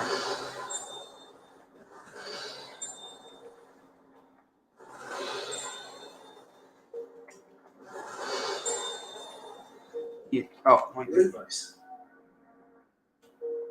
Yeah, I don't know.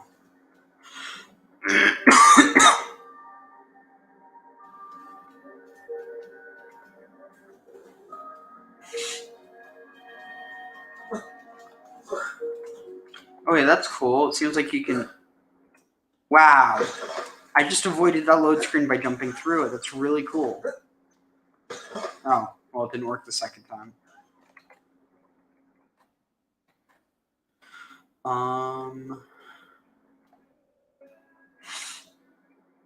Tapestry. Where's the tapestry?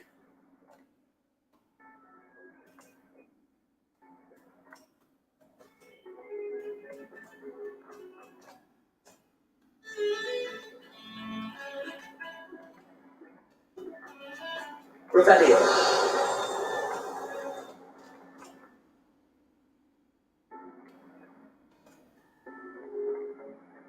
There it is. Lumos.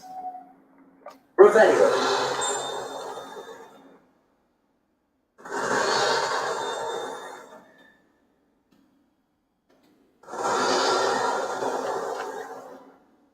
Where's the stinking moth? Oh, here it is. Lumos. Let's go down, my little friend. Let's return you to your family. Okay. I don't remember where it was. Is it down here?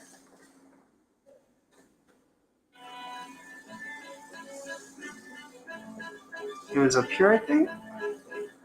I'm lost. This place is a maze. Oh, here it is. There you go.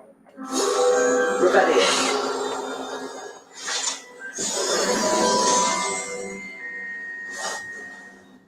Cool.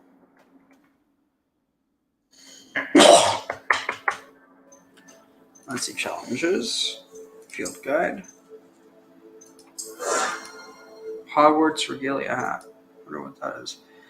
I still haven't gotten the shit I'm supposed to from the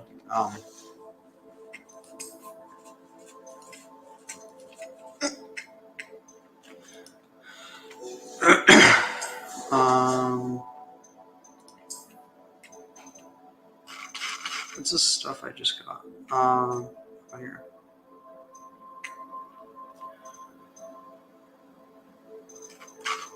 Which one was this?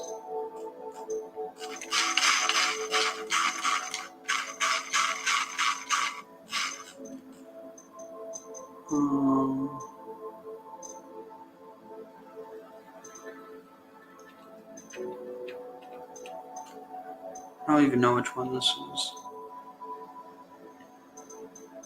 Is it this?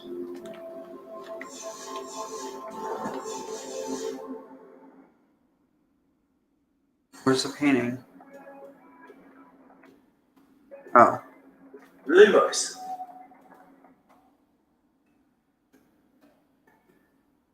Wait, what? Where'd it go? I feel like I'm losing my mind. Where's the painting? Oh, whatever.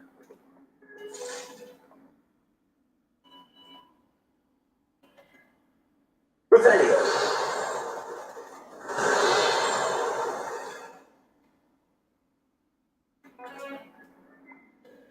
Okay, yeah, I need to figure this out. It's bugging me.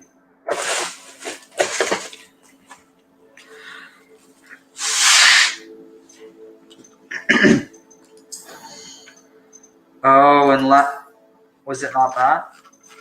Maybe it was something else? No, it wasn't that. No, it wasn't that either. Huh. Yes. Okay. Process of elimination, maybe.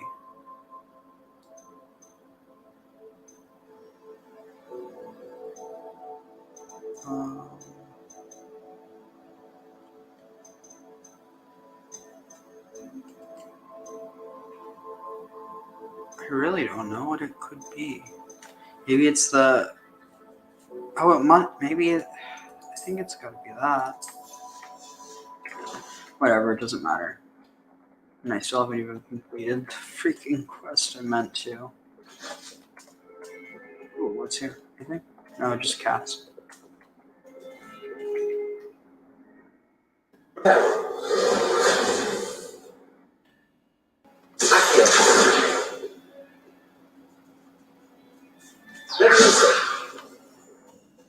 Just want to make you fly. Woo! Flying cat. Oh, don't worry, I wasn't going to hurt you.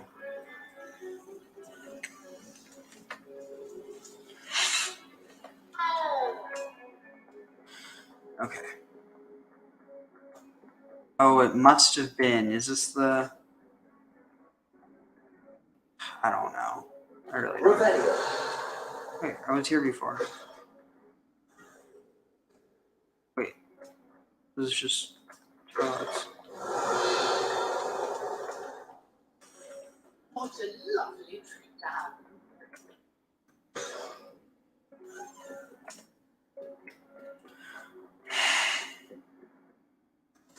I thought I've been here before. Huh? What's this? Off on another adventure, are we? Lumos. 2. And what? 5 plus 7.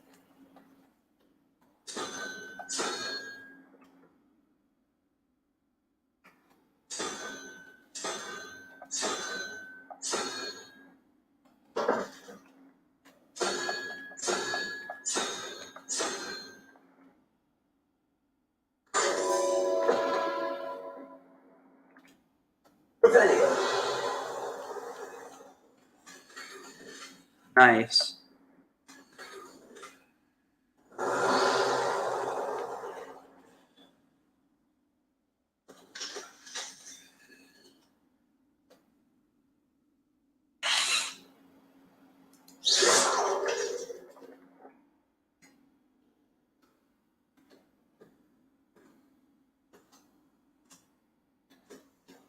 Revelio. Accio.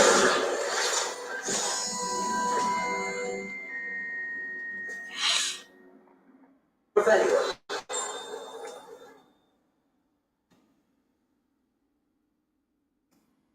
Lumos. Reparo. Leviosa. Revelio.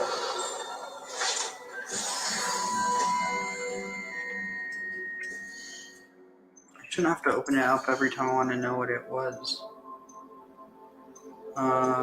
Field guide. Oh no. Wait, where? Oh. I guess that wasn't anything new.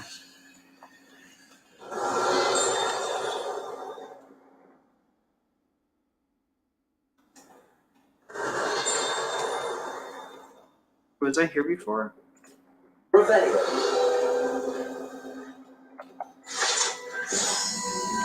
Tapestry of Barnabas the Barmy. This tapestry depicts the wizard Barnabas the Barmy's foolish attempt to train trolls for ballet. One can only imagine the impact on the arts he succeeded.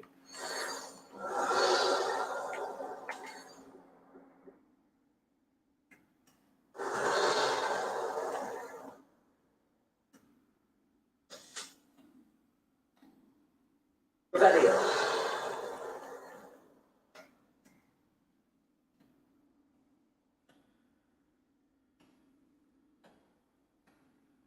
Handy resource indeed, your guide.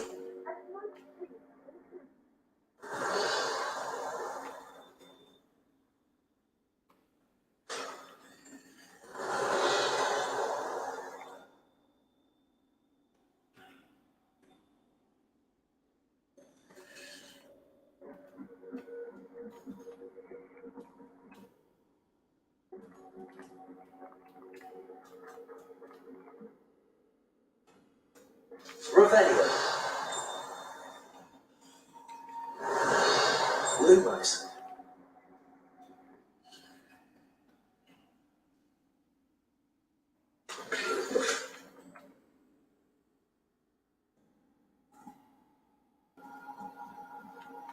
Revelio.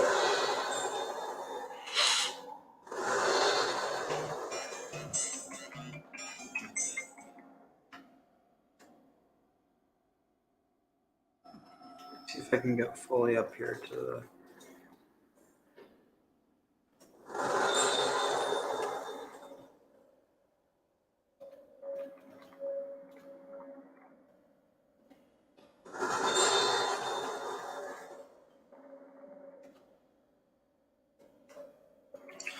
All right.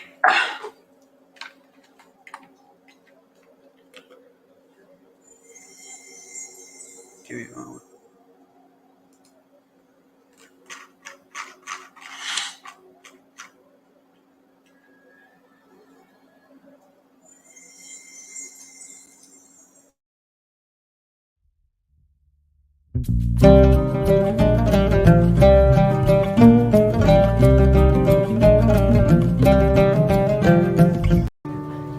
But this song has become an anthem for our world right now.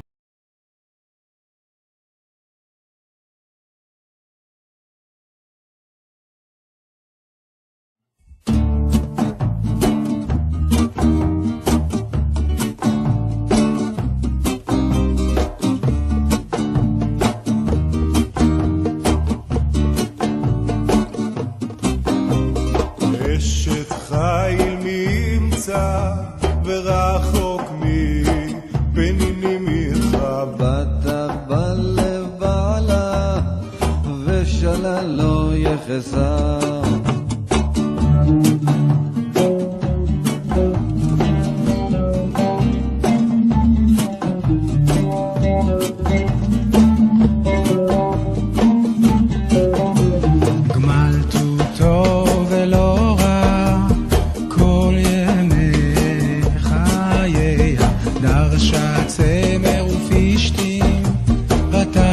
וחפץ כפיה הייתה קוניות סוחר ממרחק תביא לחמה ותקום מאוד לילה ותיתן טרף לביתה וחוק לנערותיה זמם השדה ותיקחהו מפרי כפיה נתקרם חגרה בעוזמותיה ותן מזרותיה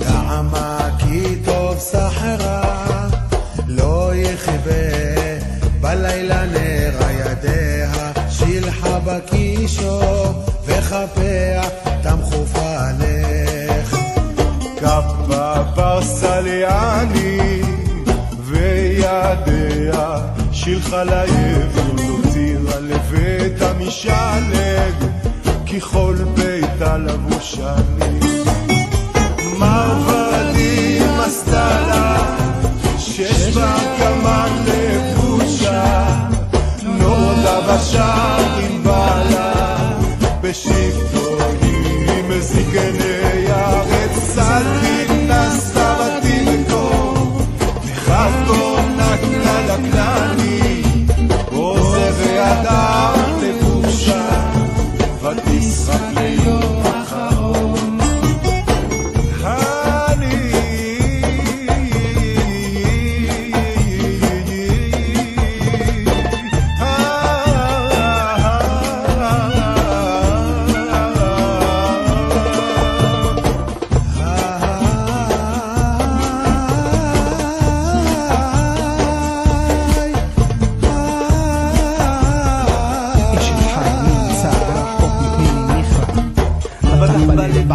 ושאלה לא יחסר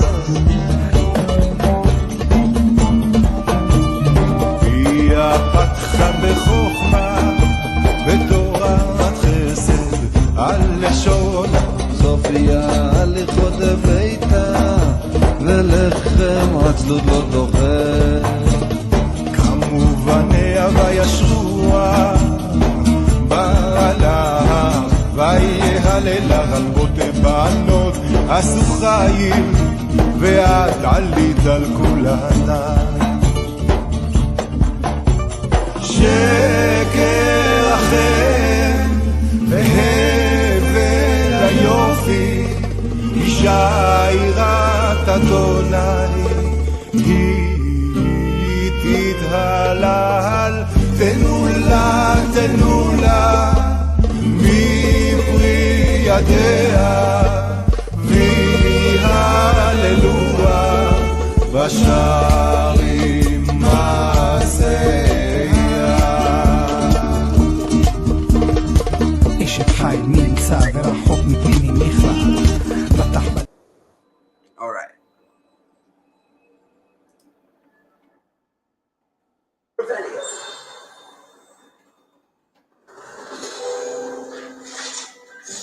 Astronomy telescope. This telescope is the finest stargazing instrument of its kind, perfect for viewing the moon and the stars and anything else one might find in the night sky. Lumos. Hey, little feller. Family's downstairs. They are missing you. We should get you back. Interesting.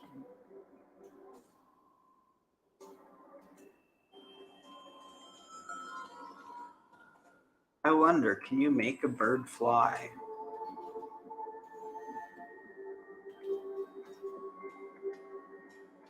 Here you go. Revelio. Oh, okay. Thank you. I thought I was going crazy. Apparently, those paintings just disappear. But there's nothing there to replace it. It's so boring. You'd think I just don't get it. Make it make sense. Okay. Lumos. Leviosa.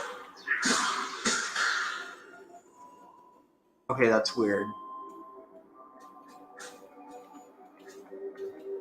Now you're just floating.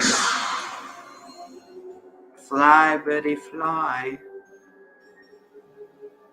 Okay, this is freaky. I'm breaking the game. Okay, I guess that's the ceiling. Okay. Oh, now you're better.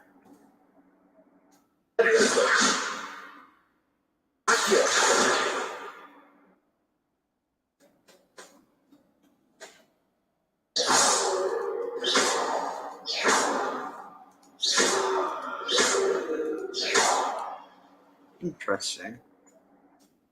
Of course, this is a game. I would never do that in real life. There, I'm taking sympathy with it for what I did. Okay, wait, what the heck? When you really think about it. I certainly make sure I stay abreast of my homework. Teachers don't like it if you fall behind, especially Weasley. This dude just said what... We even do our homework. I just want to be a baker on Carnaby Street. I don't think that even requires magic. Then why are you here? Mr. Sharp terrifies me. He glanced sideways at me last week and I almost dropped an entire flobberworm into my cauldron. Why would he terrify I'm you? not sure we should study for the astronomy exam in the library. You guys aren't even making sense. At least you didn't do what that first year did. Lumos. Took hours collecting Wiggly, only to find it was all weed. Well, that's stupid. I think she used to work for the ministry. I wonder how she ended up here.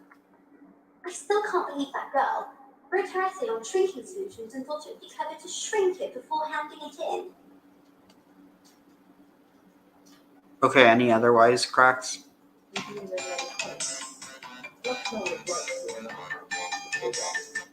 My favourite room in the school is the library. Okay, they're not saying anything worth listening to. Okay, what's up with this fog? Seriously. I don't understand. So nice to see you, my young friend. Revelio.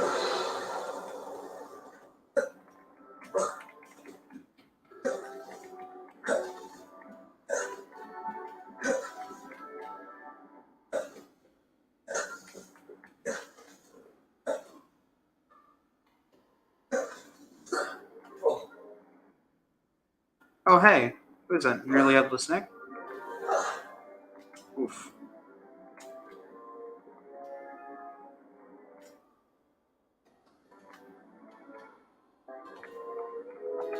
Revelio.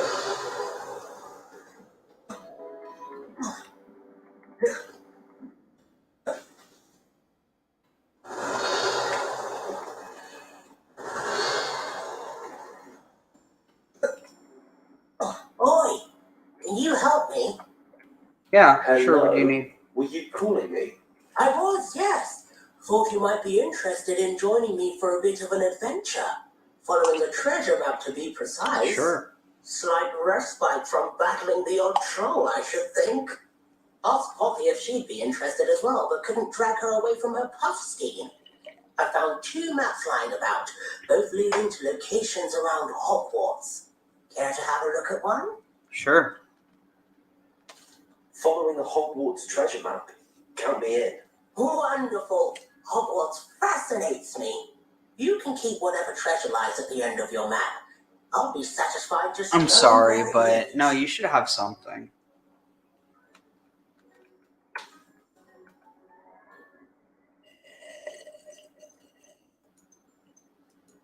Where do you suggest I search first? Based on a cursory review of your map, I'd suggest somewhere near Hecat's classroom. Very well. I shall take a look if I can find the time. Fair enough. Meet me back here if you find anything.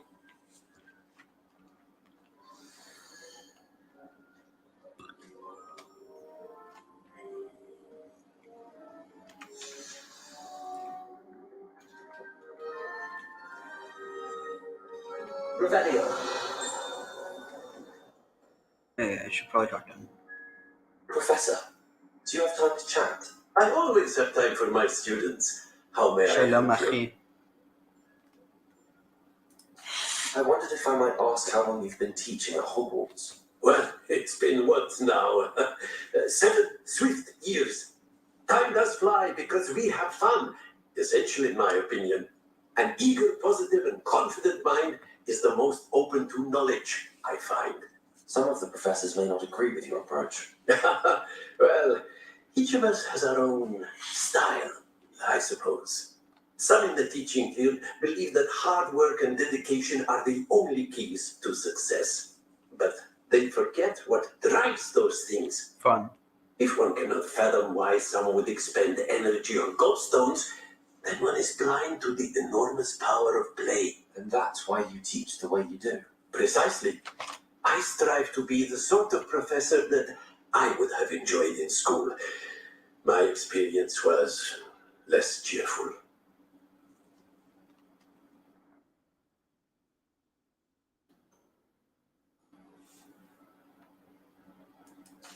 Perhaps you wouldn't be who you are without that experience. Had I received a more traditional education, well, enough about my student days. You are here now. And I want to know. If you didn't enjoy it, I'll do my best, Professor. Thank you for the advice. You are most welcome. Try to have a bit of fun today. Revelio.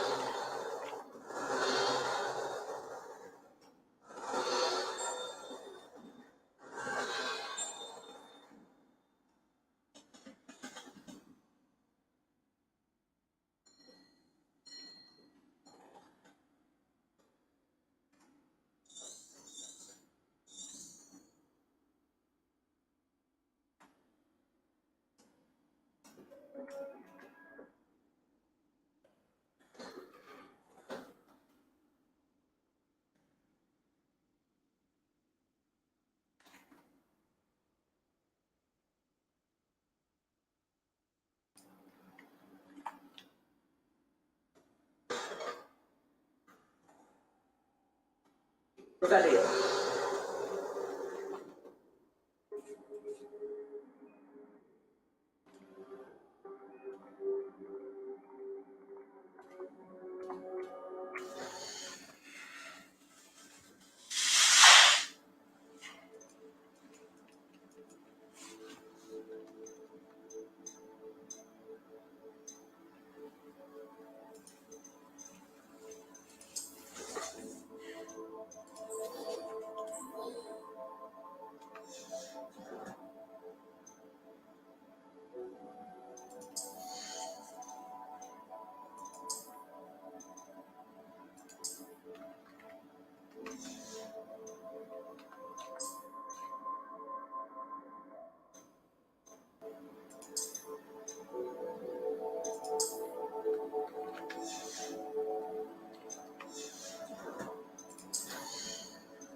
Professor, I'm glad to see you. And I you. Thank Merlin you're in one piece. I heard about the attack. Trolls in Hogsmeade? Sir, the trolls were wearing armor. It had that dark glow like the dragon collar. Goblin silver. Ranrock used it. Okay, well that's not anti-Semitic at all. How? And why send trolls? They were there because of me. I overheard Ranrock talking with Victor Rookwood. Ranrock was in Hogsmeade with Rookwood. The trolls were Ranrock's distraction so that Rookwood could get to me.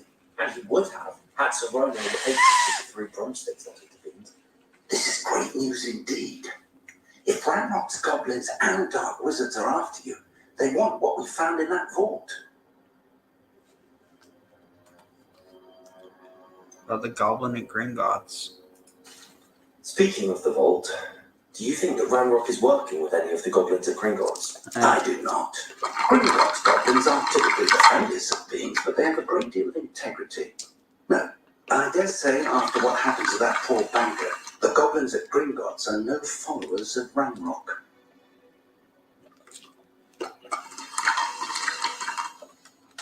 They're after the locket.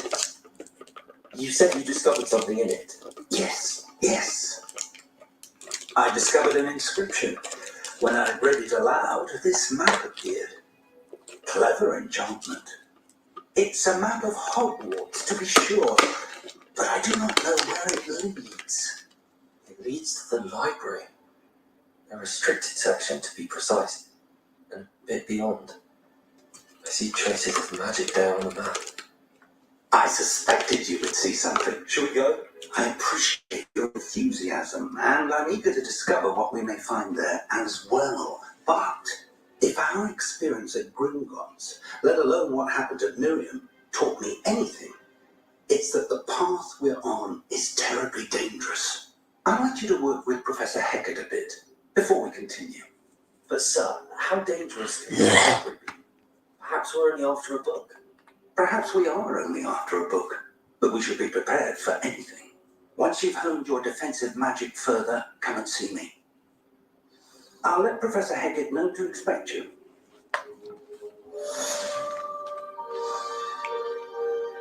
Revelio.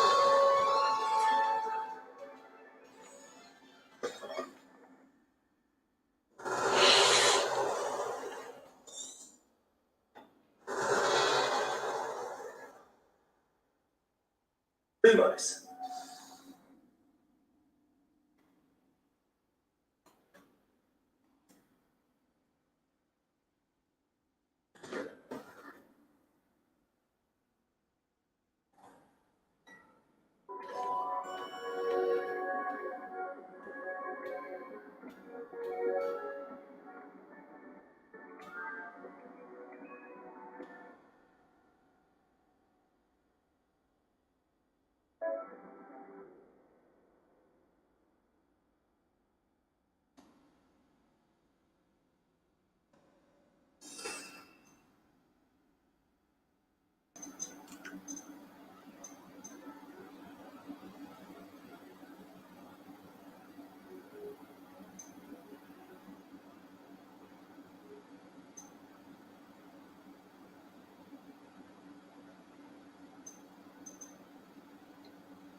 Revelio.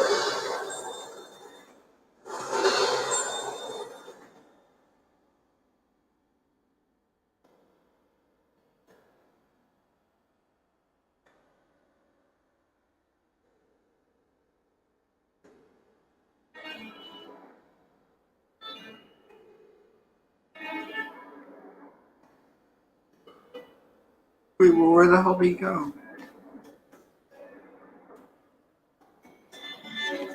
Whatever. Ah, rhinoceros skeleton. On the right track. Some kind soul help me. Ooh, who's this? Are you alright? Don't you know who I am? Zenobia Noak. The girl whom everyone at school hates for no reason. I don't hate you.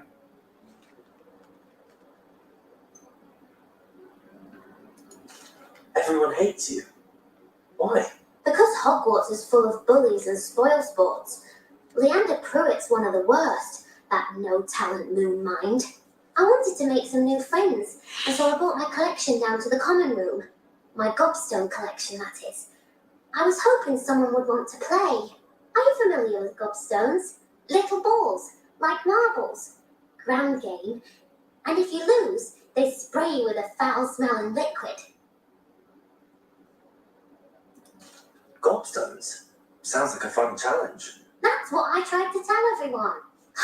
People can be so cruel. Just because they're sprayed all over with smelly gobstone spit, it's their own fault for losing. Imelda is one of the worst losers. Everett and Astoria are terrible as well. And now those poor losers have taken my gobstones and hidden them in very high places all over the school. Rather an overreaction on their part. I'll say. Anyway, I can't work out how to get them back on my own. I don't think I know the necessary spells yet. I need someone, perhaps a selfless and talented fifth year to help me.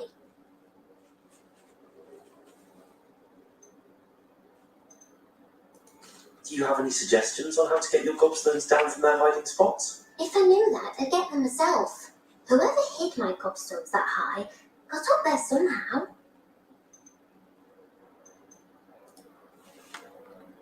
Haven't you any friends at school? Not really. Natty said hello once, but not a word since. I'll see what I can do. I'd appreciate the help. If you do find all of my gobstones, do come and see me again.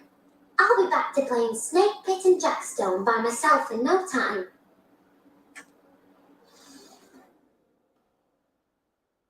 She's strange, but I mean, hey, it's not nice to bully.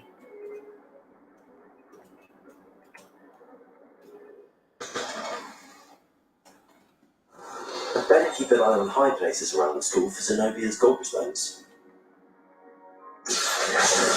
Well, that's one of Zenobia's gobstones. I hardly see what all the fuss is about.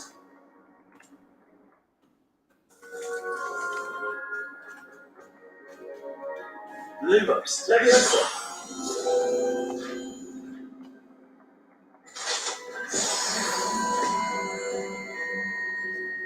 Revelio.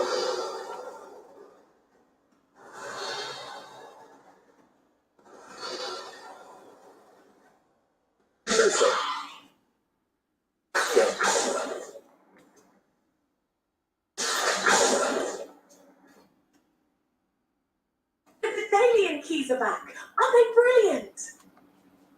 Is everything alright? Yes, I'm sorry. I'm Nellie, by the way. I'm just so excited that the Daedalian keys are back. The what keys? The Daedalian keys. Surely you've seen them flying about. Rumour is that a former headmistress, Professor Mong, conjured them to protect the contents of certain locked cabinets years ago. Professor Black couldn't be bothered to disenchant the keys, and they appear every few years. You should try to catch one. Why would I do that? Each key will lead you to a locked cabinet somewhere in the castle. If you can manage to get the key into the cabinet lock, not an easy task, you may find a reward.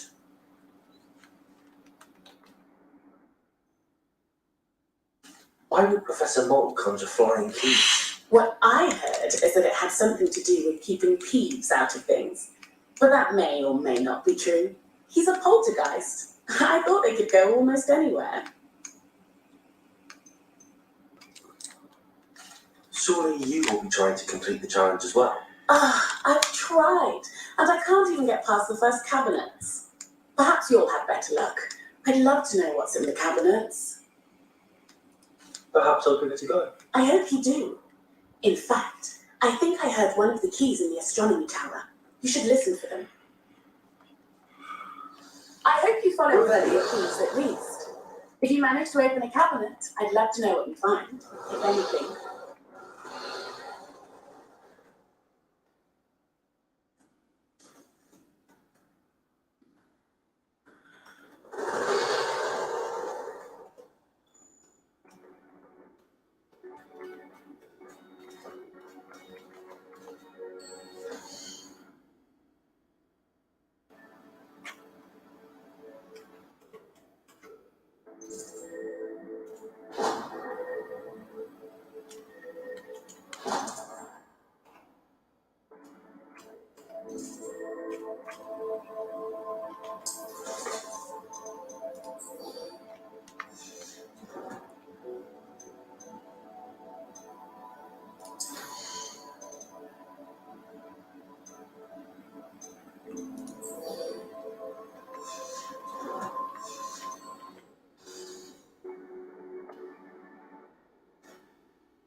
Revelio.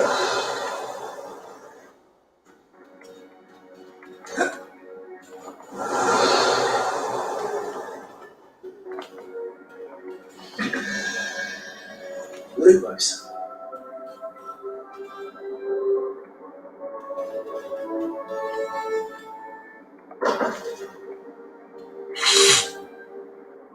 $11, 2, so that's 13. Would that be 9?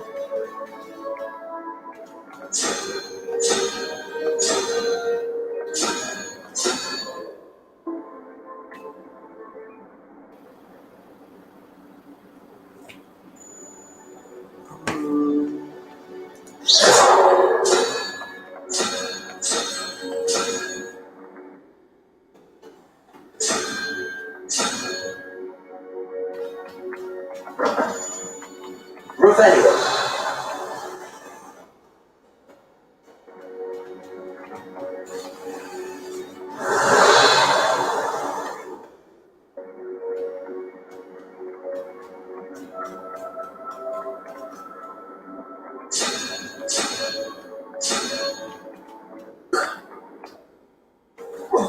Let's see. So this one should be. Let's see. So that's 5 and 9. 14. So 3.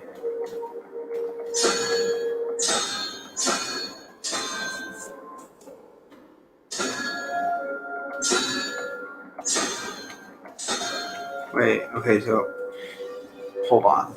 So 5 plus 9. 14 plus 3. So it's got to be the other one. So 2, 11. So 13 plus. Wait, 13 plus 7, 8. So 8. So above needs to be 2 and 11. 2 and 11. 13. So wait, no.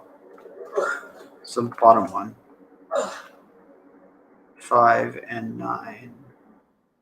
3.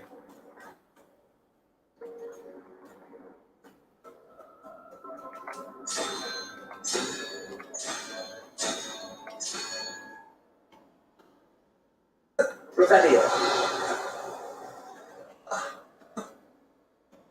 Knock knock.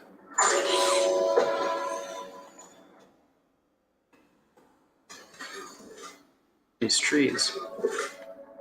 Oh, what's that?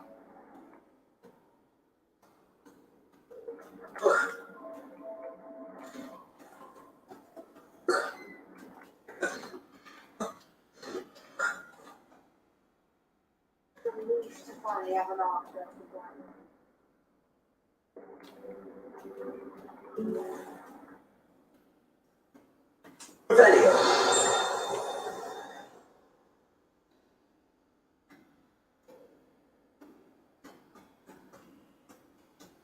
I'd better keep an eye on high places around the school for Zenobia's gobstones.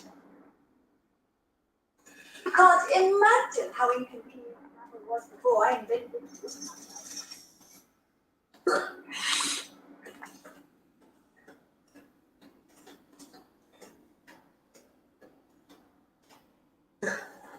Revelio.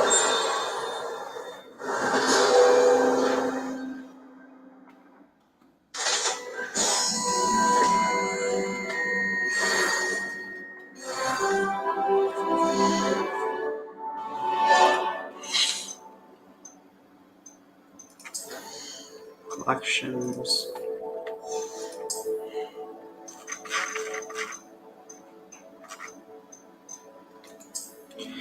The standard model of a hand is demarcated to help students in the practice of palmistry. Depending upon the angle at which the model is ready, either has a considerable lifeline or is likely to die in a fortnight.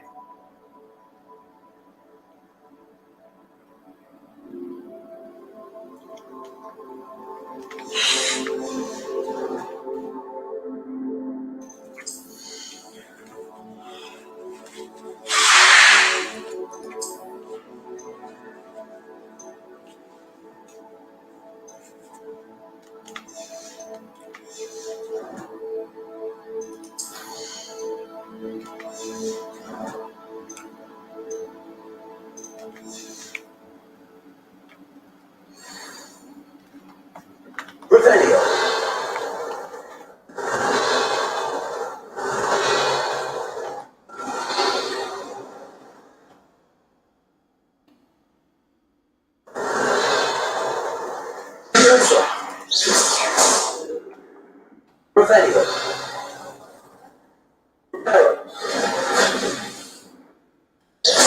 Lumos. Accio. Revelio. Accio. Revelio.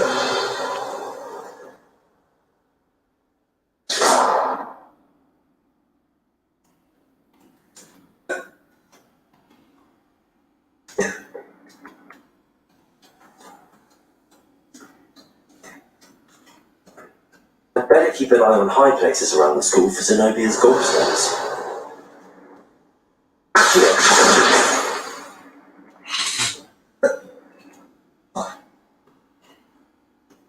I've always said that. Revelio.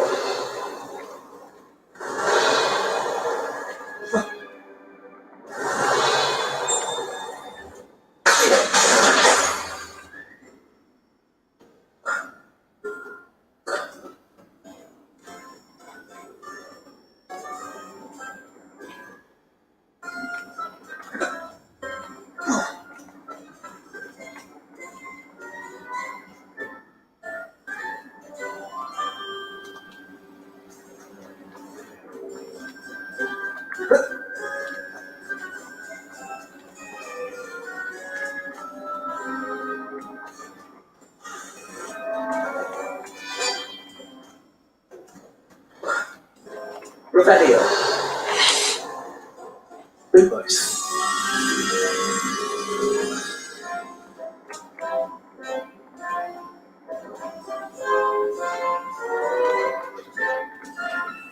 Revelio. Lumos.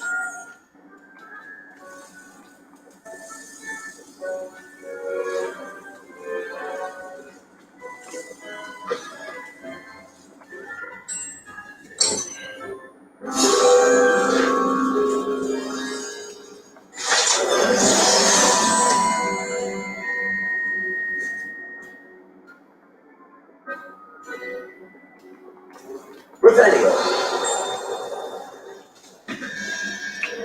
See, that's 8, 1, 9, 4.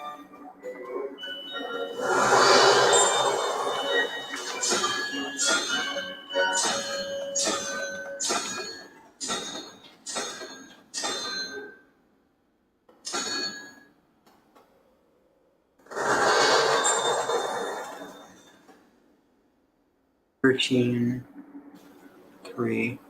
So that's 16 plus 5.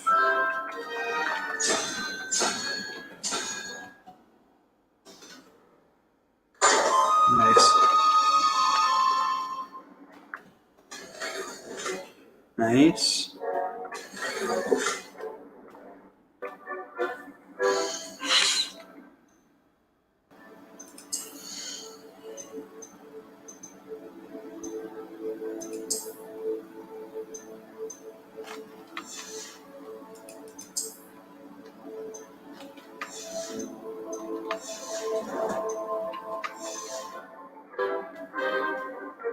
Revelio.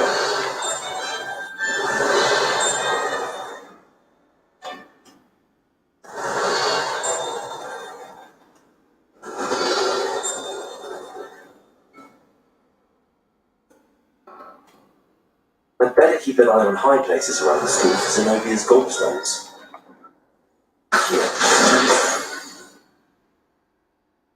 Revelio.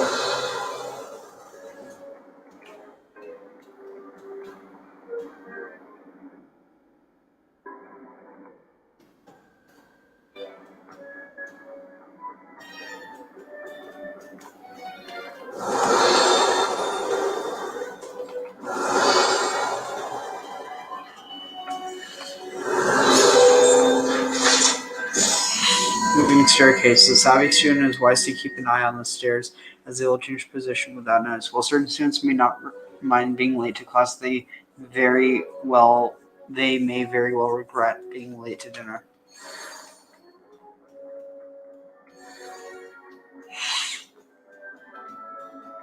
Revelio. There's so many of these. Oh yeah, it's 2, 15, so it's 17 plus 3, so that's 6.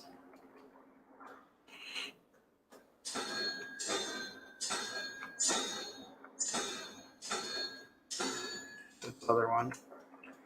So that's 3 and 9, 12 plus 7.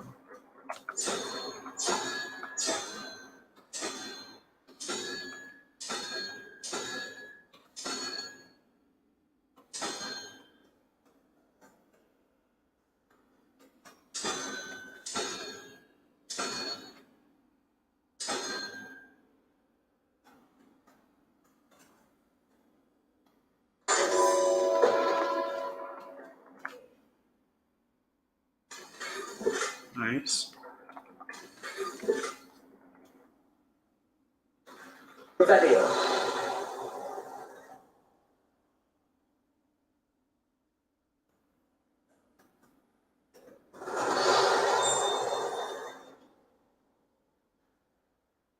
What are you up to now?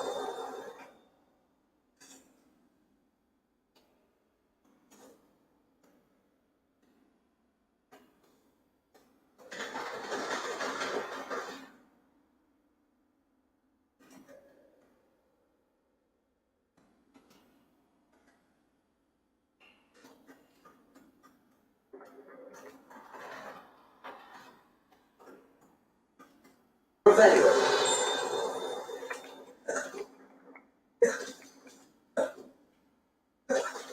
I'd better keep an eye on high places around the school for Zenobia's gobstones. Accio. Revelio. Goblet of Fire Casket. The Goblet of Fire rests within the sanctioned jewel-encrusted chest. The goblet served as a means of selecting champions for the Triwizard Tournament since the contest establishment in the late 13th century.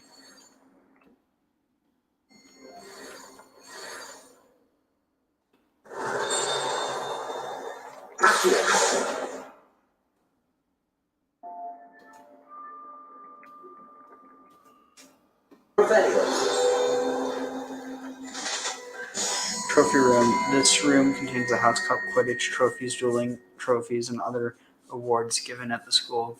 Students who step out of line can be found polishing the silver here by hand as a reminder of the value of hard work.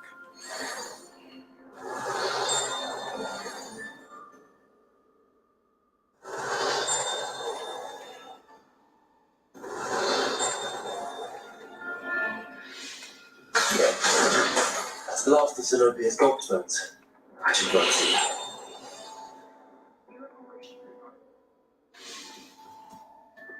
Off on another adventure. Troll armor. This unusual suit of armor was crafted for a troll. That it survived at all is astonishing, since trolls do not usually wear armor and would understandably be prone to smashing in confusion or anger.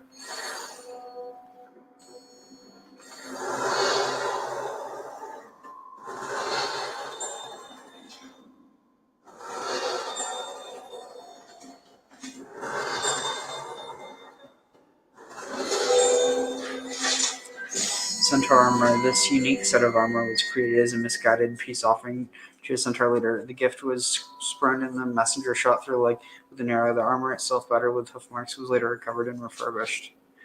It's just some racist shit, honestly.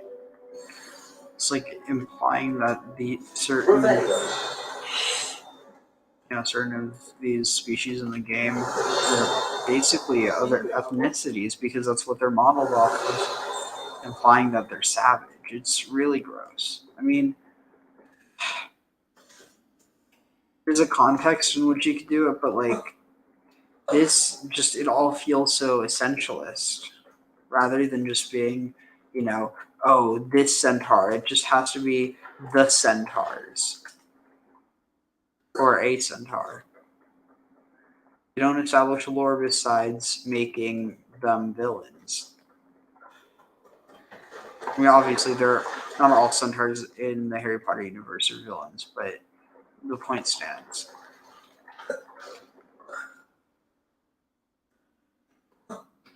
I wonder, is there a reason that, like, maybe it's enchanted so you can't jump off? That would be something. Revelio.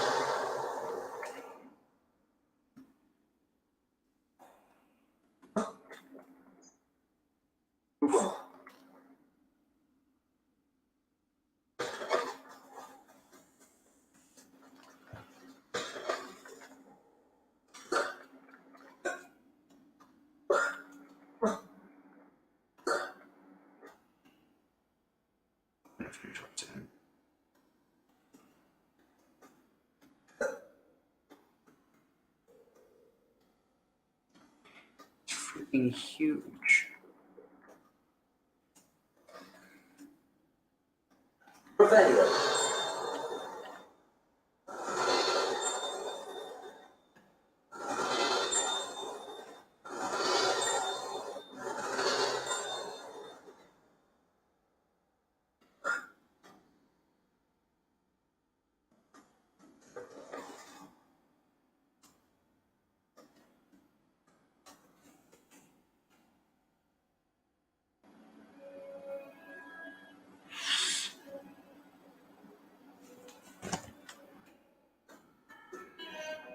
Revelio.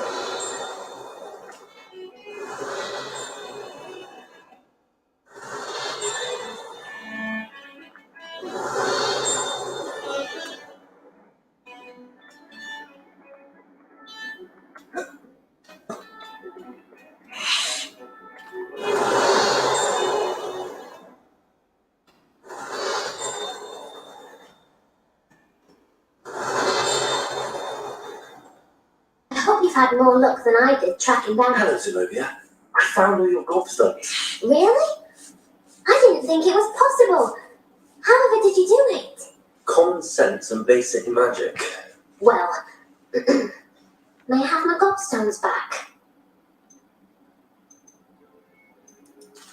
Of course, they are yours after all. Oh, how wonderful. I shall dedicate all my future victories to you. Speaking of which, now that I have all my gobstones back, I wonder if anyone in the common room will be up for a game. I'm sure they'd be willing to play after the trouble spent getting it back. It's a fine idea. Isn't it? And we'll have so much fun together laughing as all the losers get sprayed, which won't include me. Very well, off I go. Wish me luck. Good luck.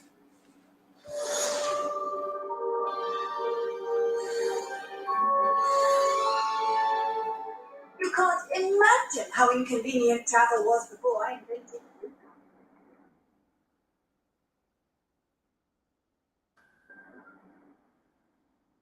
I believe we have some matters to discuss. Revelio.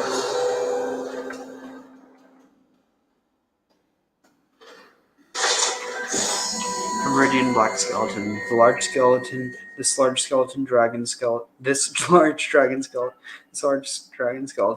that hangs in the defense against the dark arts classroom is allegedly a trophy taken by Professor Hackett after she single-handedly defeated one of the largest poaching rings in the Eastern Wales during the Great Poacher Raid of 1878.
Oh, hey, I just saw this. Sorry about.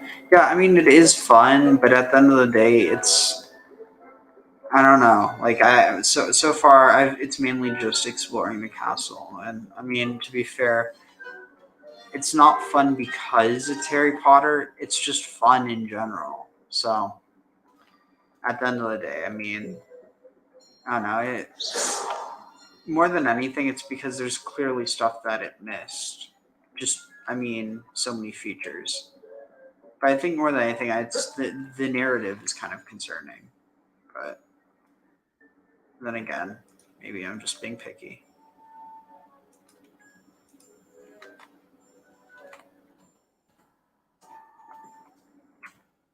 I'm here about the new spell you wanted to teach me, Professor. Good. Professor Fig indicated a certain urgency to you completing your defensive magic assignments. As such, you are to learn Incendio, the fire-making spell, handy for lighting torches, burning away spider webs, and, when necessary, defending against those who would wish to do us harm. The anti-Semites? Versatile. Quite. But before we get started, I'd like you to complete a few tasks. You may be surprised by some of them. Astonishing how much students don't think their professors know. When you're finished, come and see me. Then we shall begin work.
The one thing I really wish that this game had was just like where there was real individuality between different choices of like houses, or like to make it where there, where you could play two games at once, and then it would actually feel like there'd be something different to it.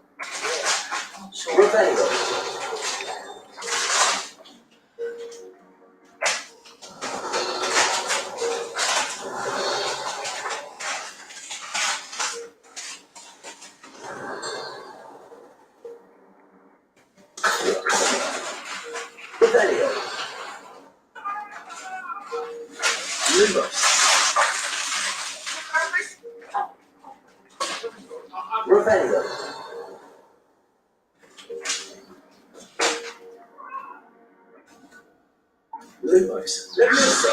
Reparo. Accio.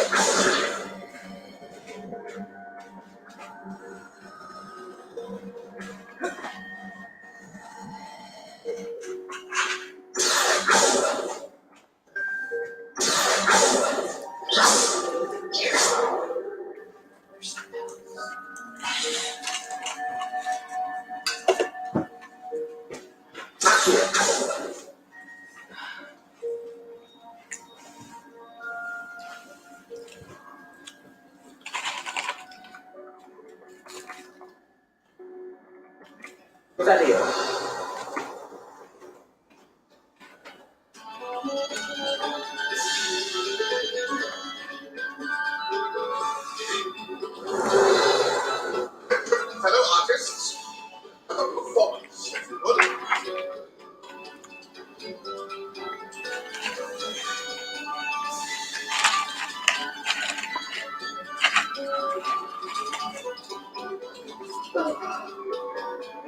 Revelio.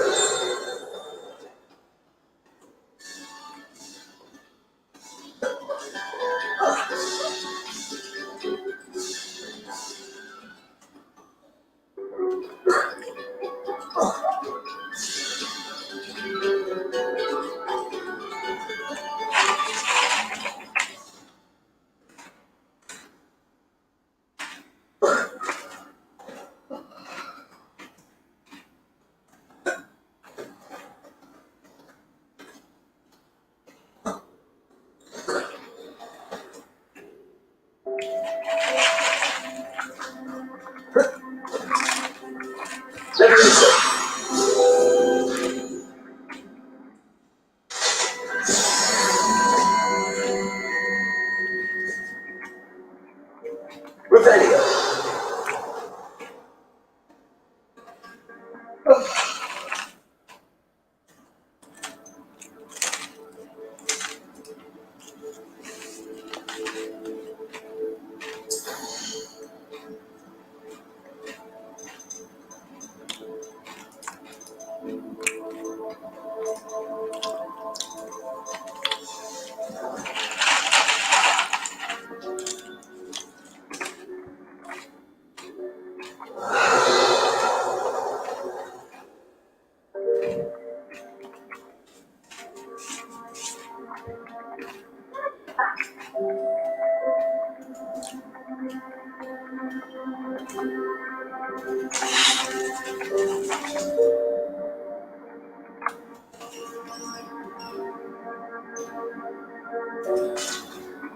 Hello, Lucan. Is the next round of crosswords all set? Why, yes it is. I've got a great match lined up. Ready for another round? I'm ready. Let's do it. Brilliant. Are you dealing with a partner?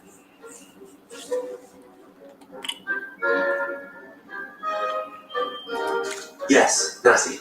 Then let's get to it. Ready to get thrashed?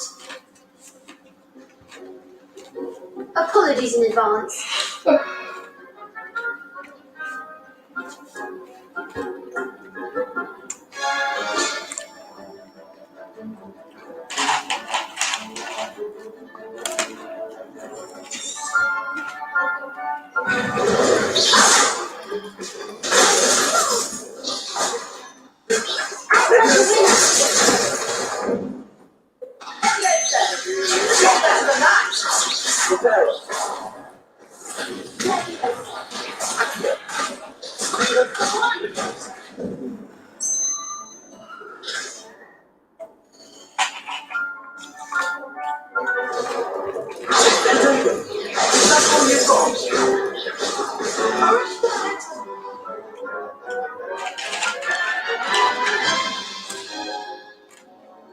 Oh, glad I didn't bet on you.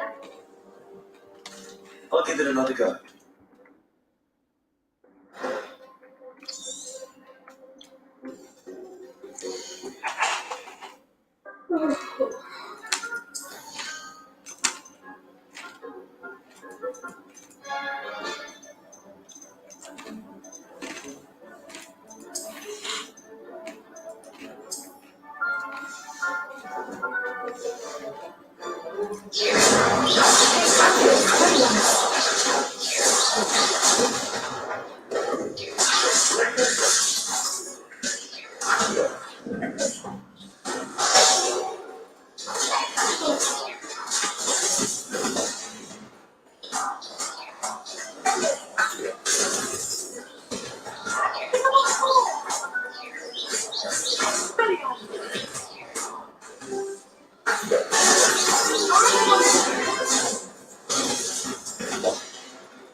I gave it my all. You did indeed. The other duelists have already taken notice of you, but after that last round, they'll really have it in for you. You'd better keep practicing if you want a chance at winning, or at least surviving the next round. I'll let you know when we're ready. Hope to see you then. The next round is for all the gobstones, so to speak.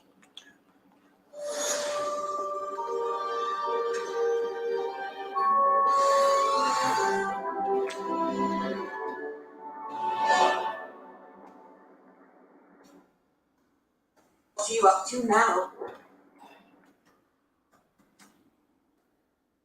Hello, Ethan. May I use the training dummy? Of course.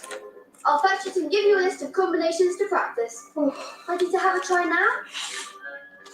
That would be wonderful. Be sure to cast all your spells before the dummy lands. If you need to stop practicing before you finish all of them, let me know.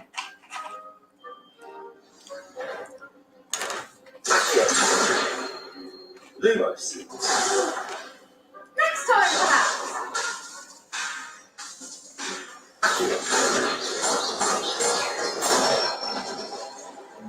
Good boy.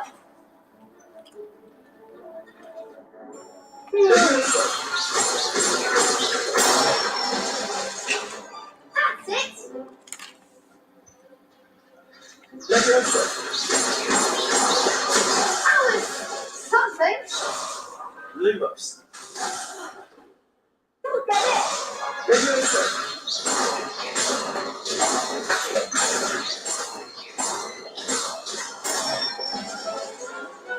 Excellent form. I'd say that's enough practice. You looked good out there. Thank you, Lucan. I say better to discover one's weaknesses during practice than during a duel. You'll be a fearsome challenger now.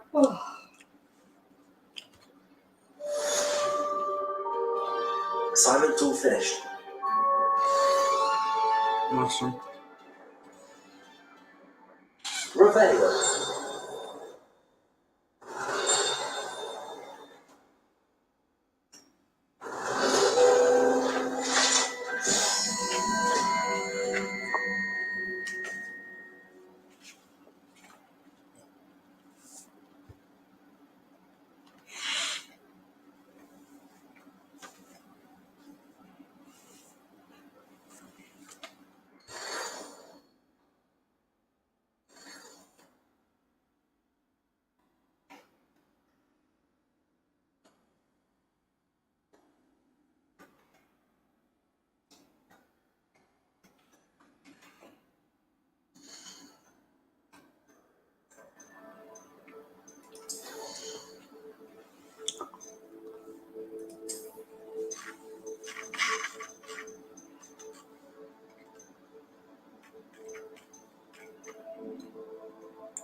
I don't know what it's talking about.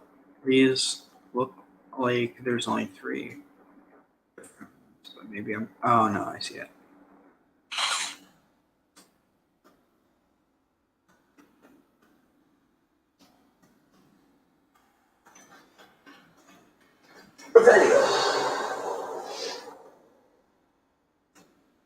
Off on another adventure, are we?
Revelio. I trust Mr. Brattleby was able to accommodate you and that you found success in your endeavors. I finished all of the tasks you gave me, Professor Hackett. Glad to hear it. Then you should be ready to learn Incendio. Should be, Professor. Yes. I'm sorry to say, I visited enough careless colleagues at St. Mungo's to assure you that fire is a fickle servant. Your spellcasting has impressed me thus far, but please maintain focus. I would rather we not end today's lesson with your robes aflame. Let us begin. And remember, focus on the proper wand movement. Concentrate and keep your wand steady.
Incendio. Getting it. Is that it? And do try not to incinerate yourself.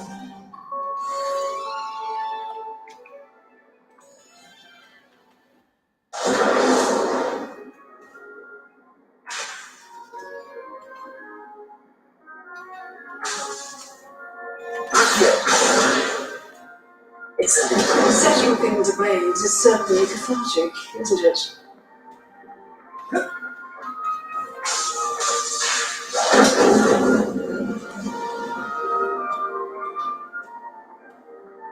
Revelio.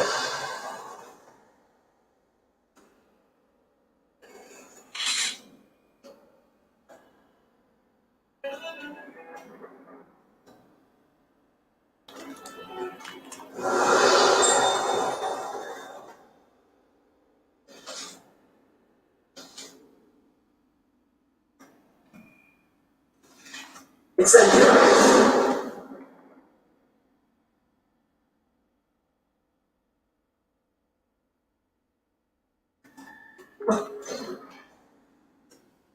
Revelio. Incendio. Revelio.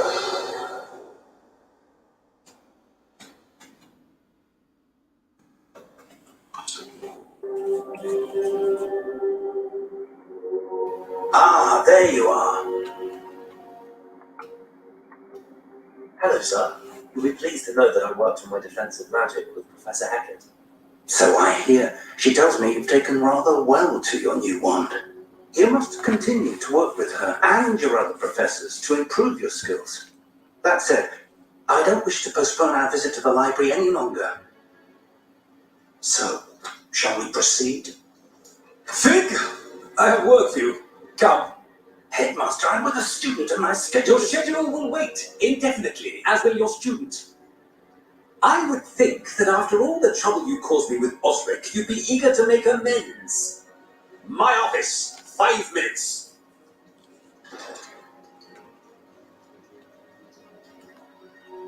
That man is exasperating.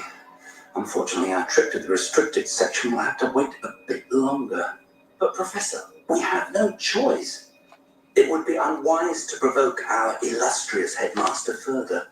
I shall find you when I've completed whatever toils I must endure. Revelio.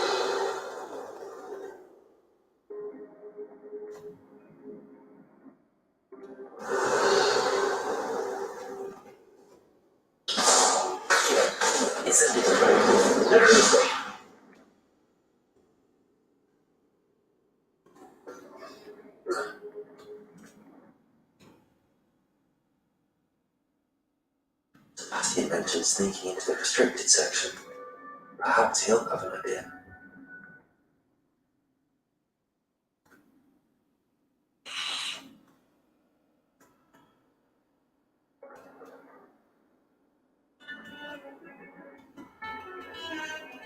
Revelio.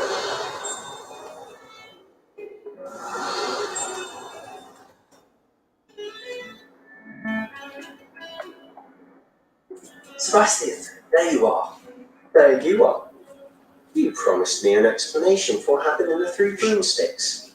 Not many students have Victor Rookwood's attention. What was that all about?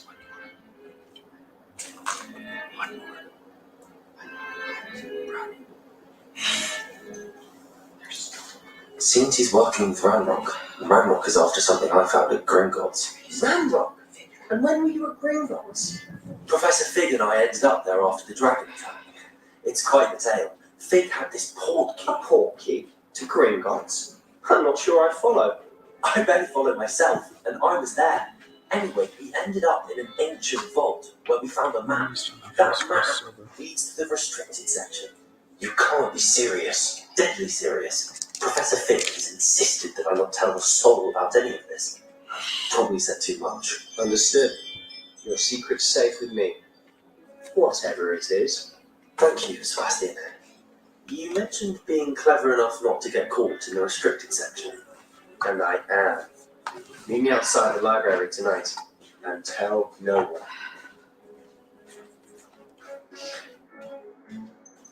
How concerned should I be about the librarian? Madam Scribner doesn't take kindly to clandestine activities taking place amongst such precious books. So do all that you can to avoid her. She and I have had our entanglements, but I can hold my own against her. You may not be so lucky. What will happen if we're caught in the restricted section? Detention, no doubt. But a word of caution or two will help. For one, avoid Peeves the poltergeist. Aside from wanton destruction of property, he loves nothing more than telling on the likes of us. Thank you, Sebastian. I'll meet you later.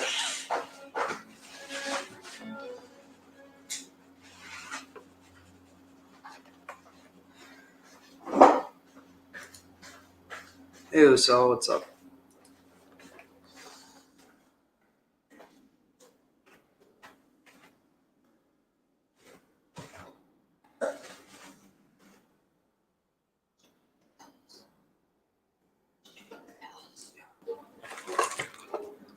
See there? That's the door we need to reach. And those annoying prefects would love nothing more than to rat on us to Scribner, so don't let them see us. Understood? I can be sneaky. Let's go. Hold on now. There's a spell you should know. I figured that would be the case. Good for getting places you're not supposed to be. Cast it and you'll appear as little more than a trick of the light, just as long as you keep your distance and stay quiet. You mean I'll actually be able to turn invisible? Something like that. It's not as foolproof as a cloak, but those are expensive. And spells are free. Give it a try.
If I can see you, the prefects might be able to as well.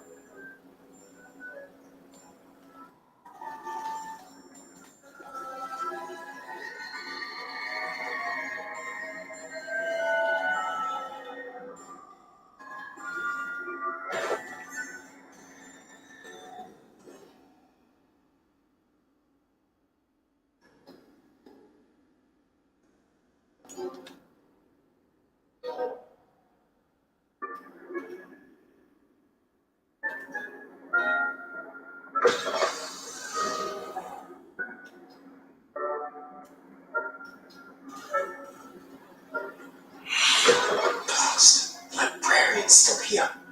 I'm the bookcase.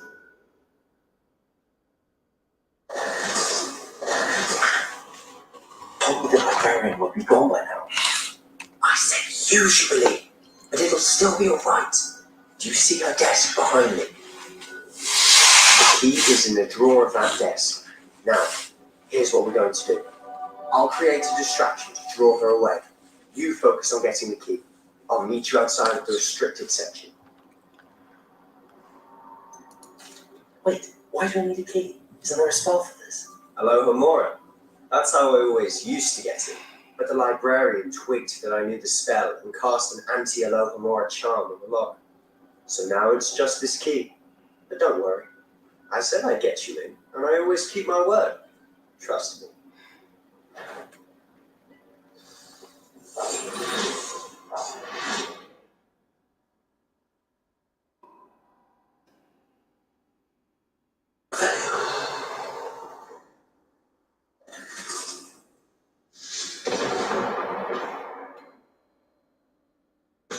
Someone there?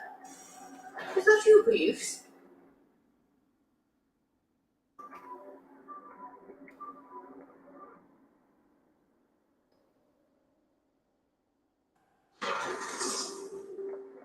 The key. Here it is.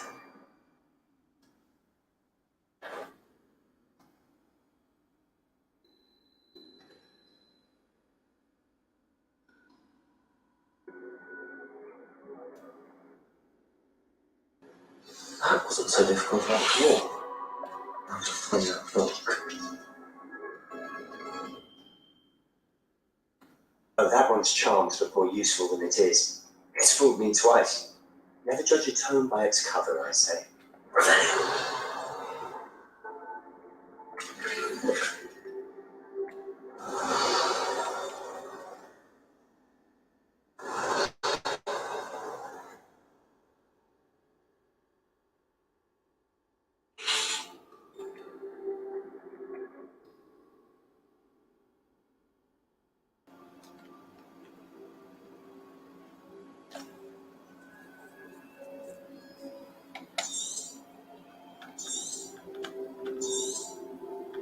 Ghost, don't let her see you.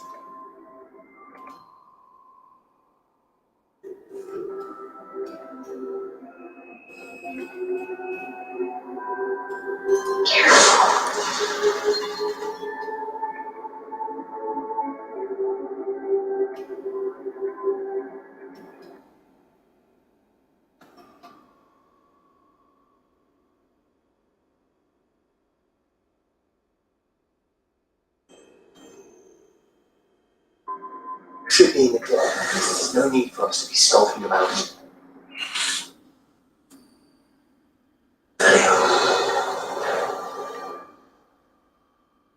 So what is it you've been looking for? I'm looking for a cure to help my twin sister, Anne, so that she can return to Hogwarts. Because Revelio, everyone else, is given us up. Why do you think we'll find the cure in the restricted section? Does the Hogwarts matron have nothing that can help Anne? No, we've tried everyone. Nurse ladies. Enchanted books. Best to avoid these books if possible. Do not as much their tendency to fly from one's hands as to their content being spectacular drivel of no educational value whatsoever. But I can research on my own. No need to concern yourself with that right now. Revelio someone of your own. Which is what, precisely? I'll know it when I see it. You're being awfully cryptic.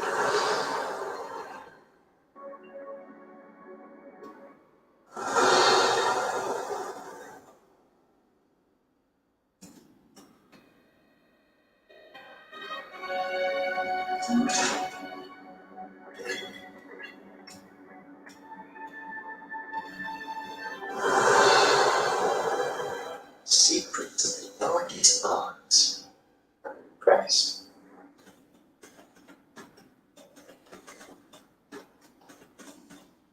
Revelio.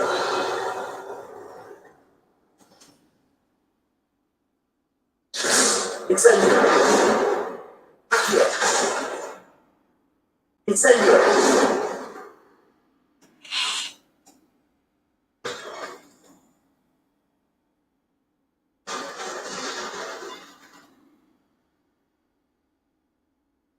Leviosa.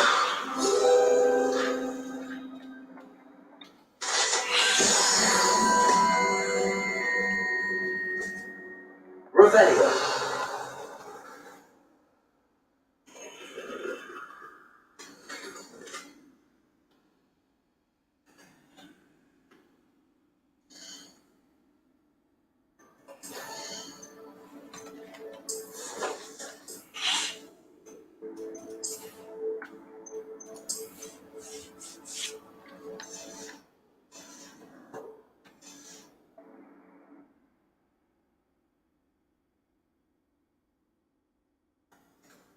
Who have we here? Sebastian Summer and his new little friend. Out exploring where they shouldn't be. Naughty, naughty, you'll get caught in. Peeves, don't. I'm going to tell. I'm going to tell. I'm going to tell. Oh, blast it, Peeves. I've got to stop him, or at least get to the librarian with a good excuse for all of this.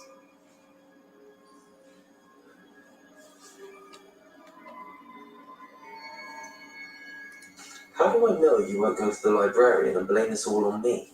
Why would I do that? I like having friends who are in my debt. Now go. Good luck in your search. Now, where's that damned poltergeist got to? I know just the spell to repair this armor.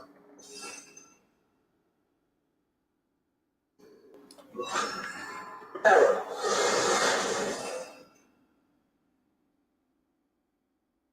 Awesome. Revelio.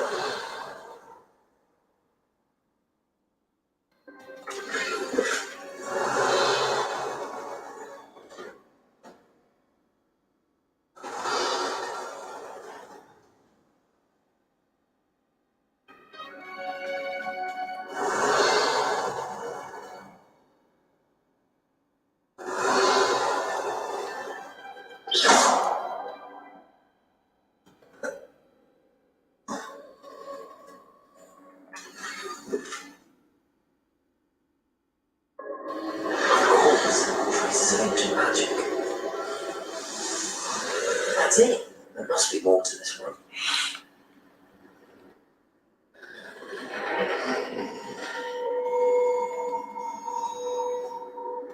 Revelio.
Am I misled?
Not surprising.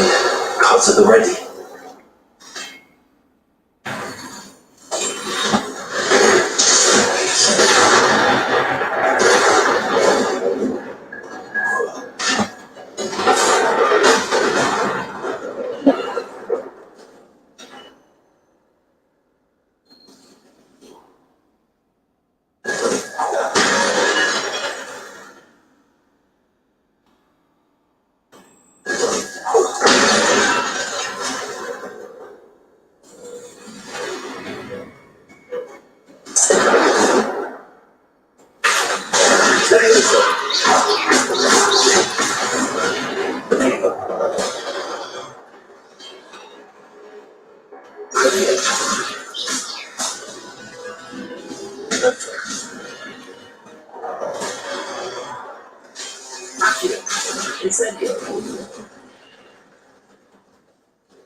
This must be the way forward, but to where?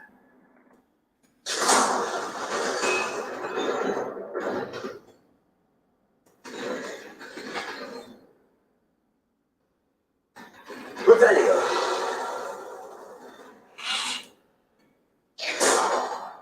Incendio. Leviosa.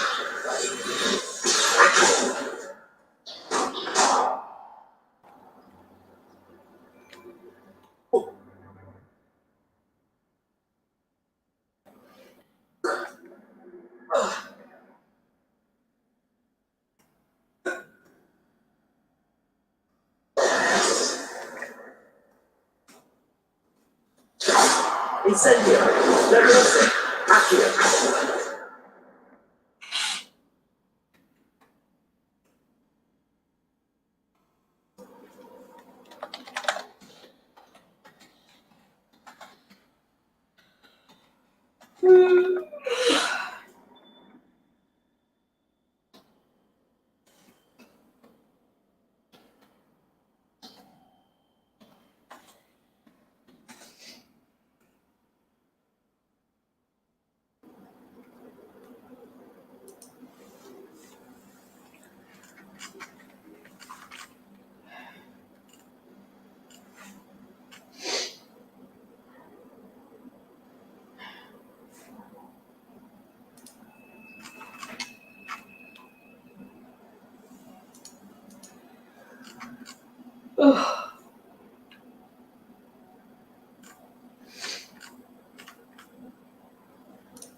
How did I not see this before?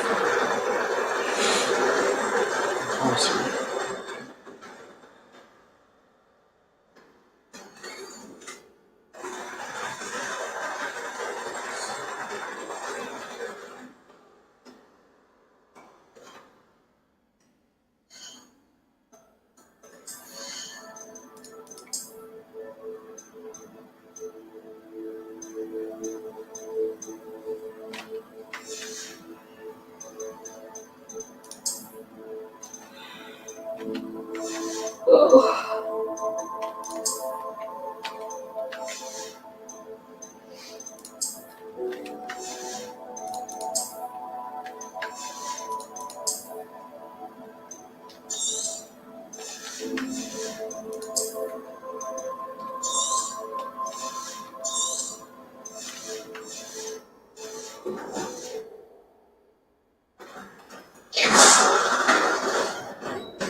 Incendio, accio. Perfect.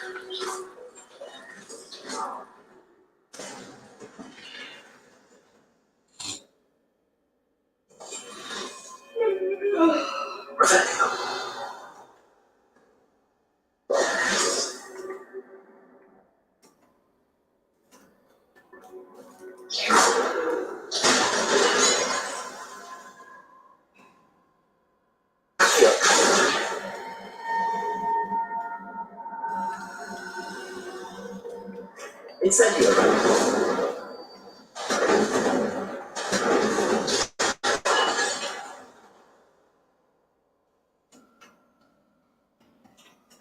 It isn't comfortable.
You wanted to see me? Headmistress Fitzgerald, Professor Rackham. Miss Isadora Morganach, welcome. Professor Rookwood, Professor McCaw. We understand that you are adjusting well to life at Hogwarts. I am. I am glad.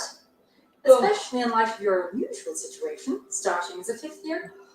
As it happened, I was also admitted to Hogwarts as a 5th year. I've never heard of another like us. Miss Morgan, when we spoke yesterday after class, you asked about the beautiful swirls you saw years ago when you visited your home. I recognised you all immediately. I cannot thank you enough for what you did. We were glad to help. And yes, I did see swirls of magic everywhere that day. My father insists it was my imagination running wild, but it was certainly real to me. It was not your imagination. Percival, Professor Rackham can see them too. But we've never known of another who could. I don't understand. What's up? The whispers or traces that appear when a particular form of ancient magic is wielded. Ancient magic? Few are capable of wielding it. Hogwarts itself is a stronghold of ancient magic. So if I can see traces of ancient magic, does that mean I can wield it too? With the proper training. But let us not get ahead of ourselves, Miss. Before I can train you to wield such magic, you must first master all that Hogwarts has to offer. A magic this powerful can do great harm to our hands. It must be wielded by a select few.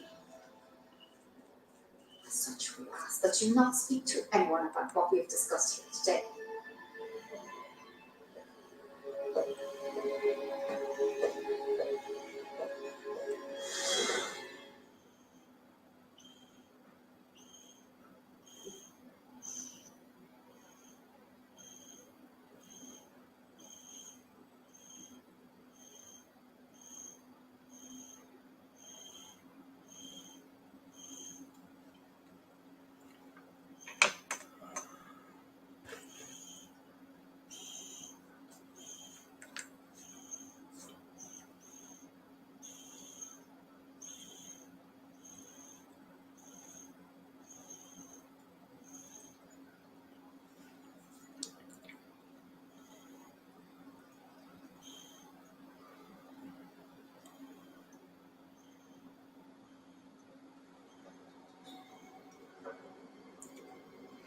Sneaking in the restricted section again! I had thought we were through with this mischief. Clearly detentions are insufficient. I'm afraid I must take this to the headmaster. But that being said, Peeves informs me that you didn't come alone tonight. If someone has coerced you, I would have you tell me.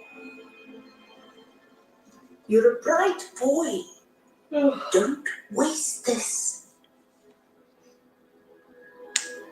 There was nobody else. I came alone. Oh, Sebastian. What will your uncle say?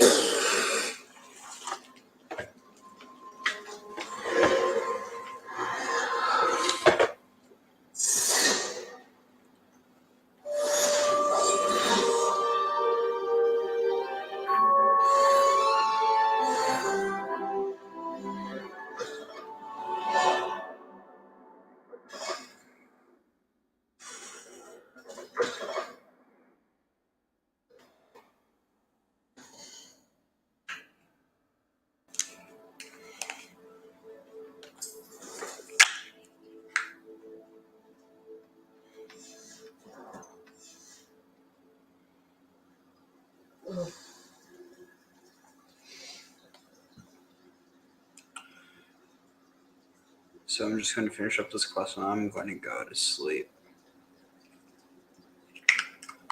Just have to turn it in.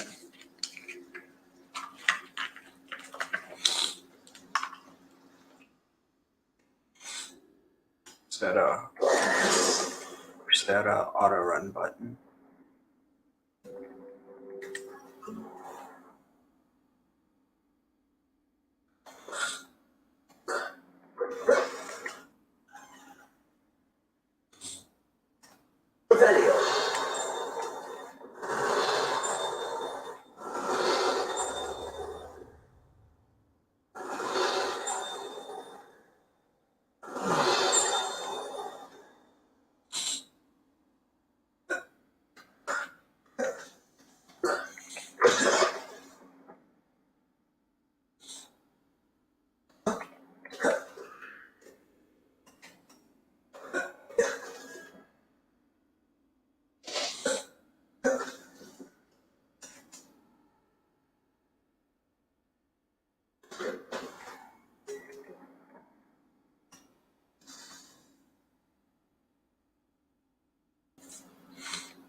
Cannot be serious. Goblins working with rookwood makes no sense. It is rather unorthodox, to say the least. Unorthodox? It's inconceivable. It's... Fig. A visitor. I'll see what I can find out. So, I was able to search the restricted section while you were with Professor Black. It was a book we were after.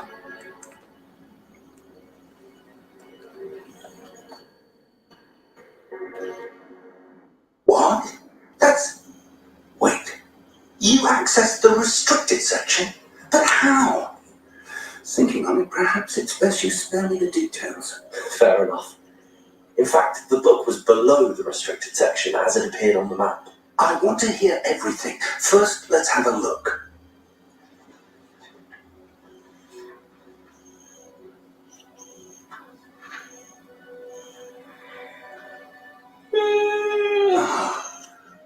Oh dear.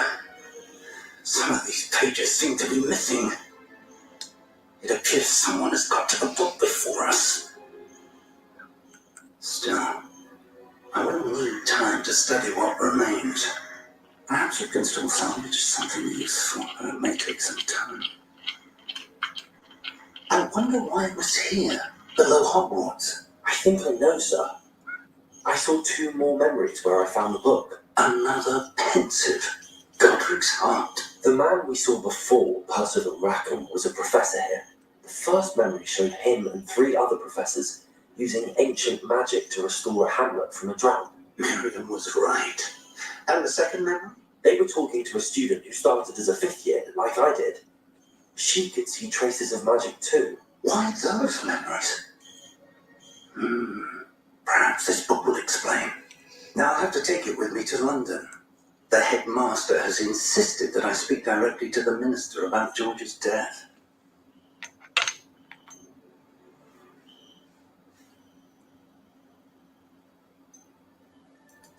What will you tell them about Mr. Osric's death?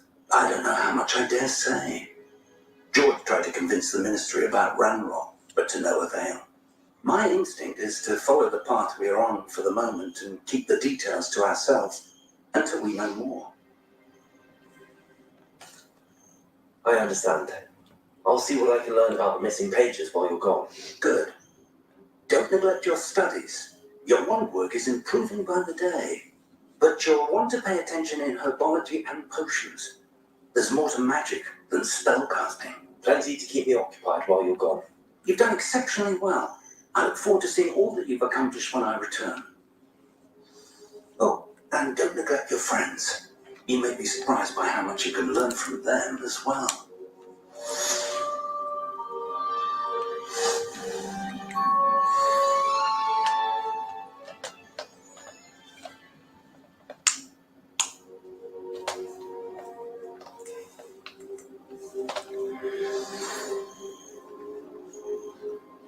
It's time to prove your dueling mettle and see if we've a new school champion. Meet me at the usual place for the final round of cross wands.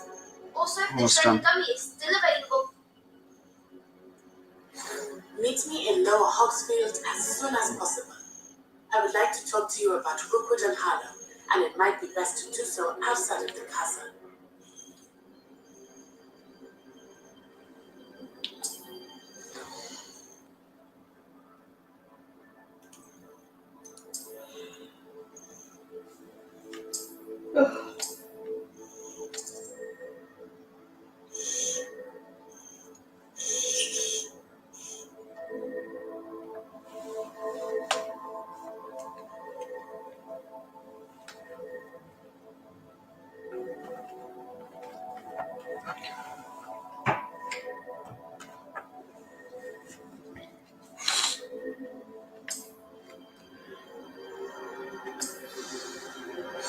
Professor Fig and Weasley have asked that I teach you an additional defensive spell. Please complete the assignments I have given you, and then proceed to see me in my classroom.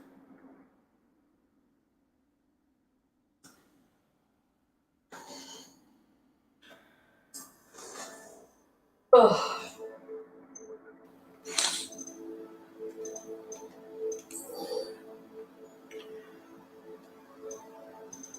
What's that?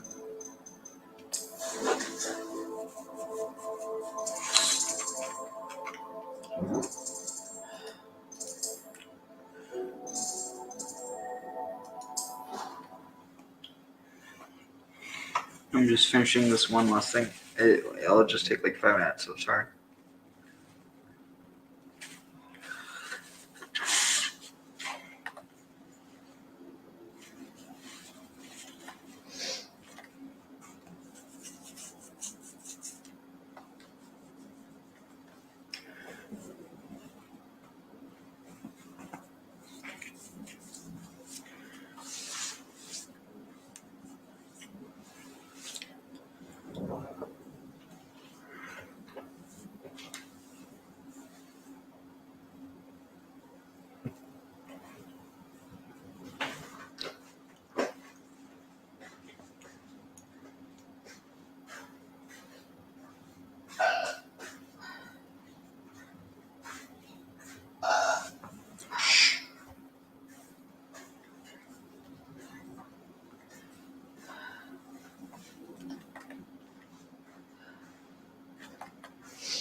Could you remind me how the When you spot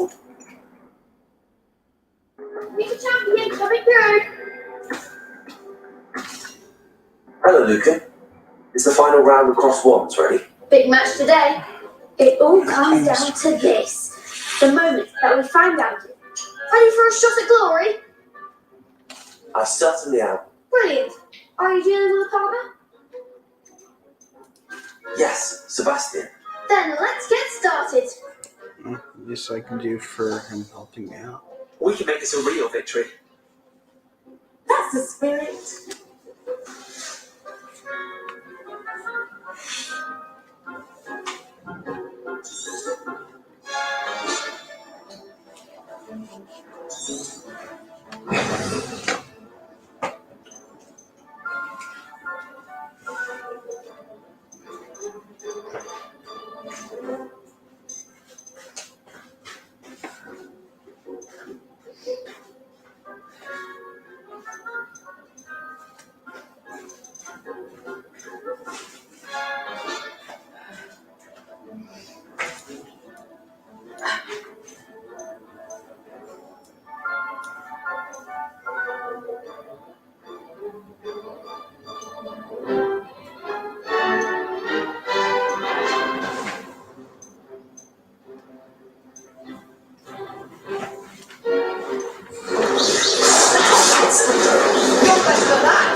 Are you ready to cross, Brett?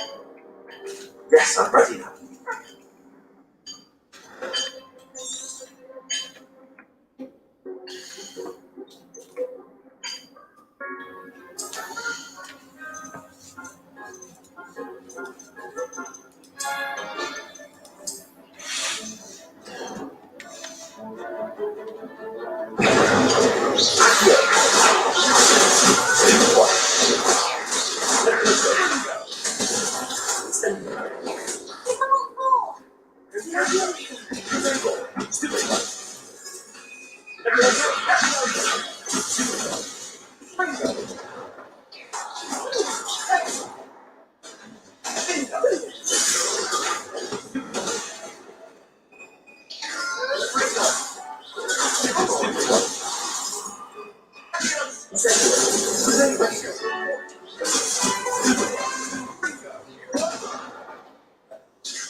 What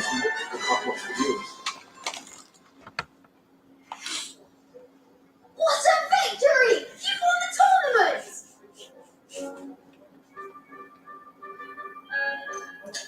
That was nothing. I'm just getting started. If the best duelists in the school weren't enough competition, then perhaps you should consider transferring to Durmstrang. Now, to the victor goes the prize! And so it is my great honour to present you with this simple yet elegant token of supreme dueling accomplishment. Thank you. It's been an honor. You earned it. You are a duelist to be reckoned with. Now that we've definitively crowned the tournament winner, I suppose I should get back to my schoolwork. Wonder how my herbology plants are doing. I haven't tended them in ages.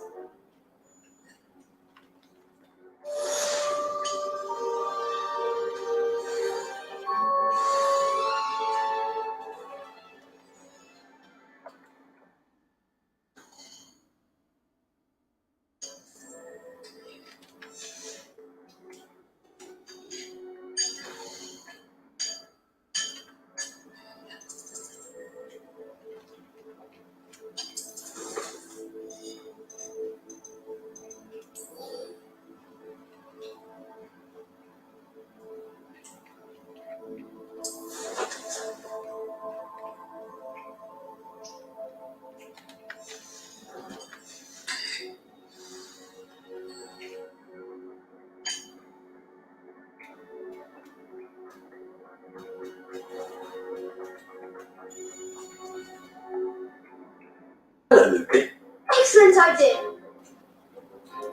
That'd be brilliant. Wonderful. If you need to stop.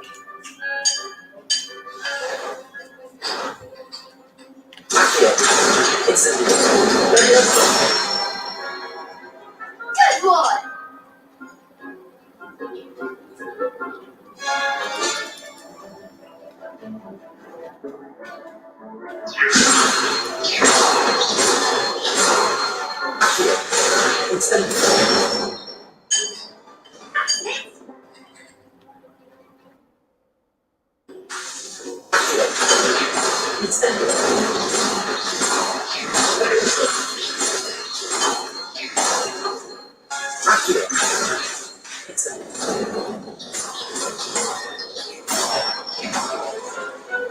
Nicely done.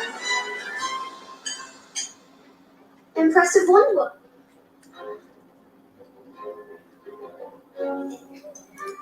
It was only a training dummy. True, but it's a difficult dummy. Believe seriously, well done. Even though you won the tournament already.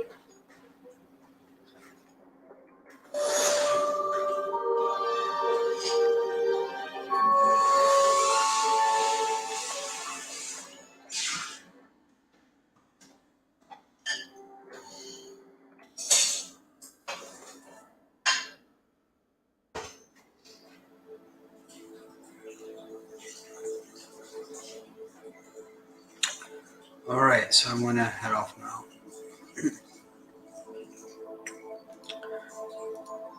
Yeah, that is Snappy. And I'm gonna head off, but yeah, have a good day too. Shabbat shalom.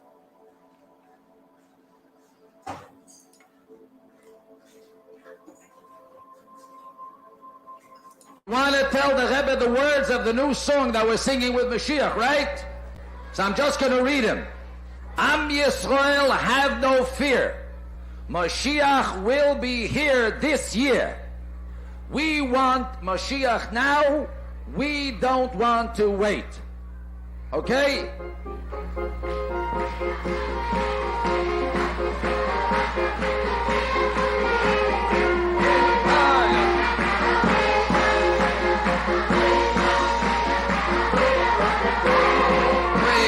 Mashiach now, we want Mashiach now,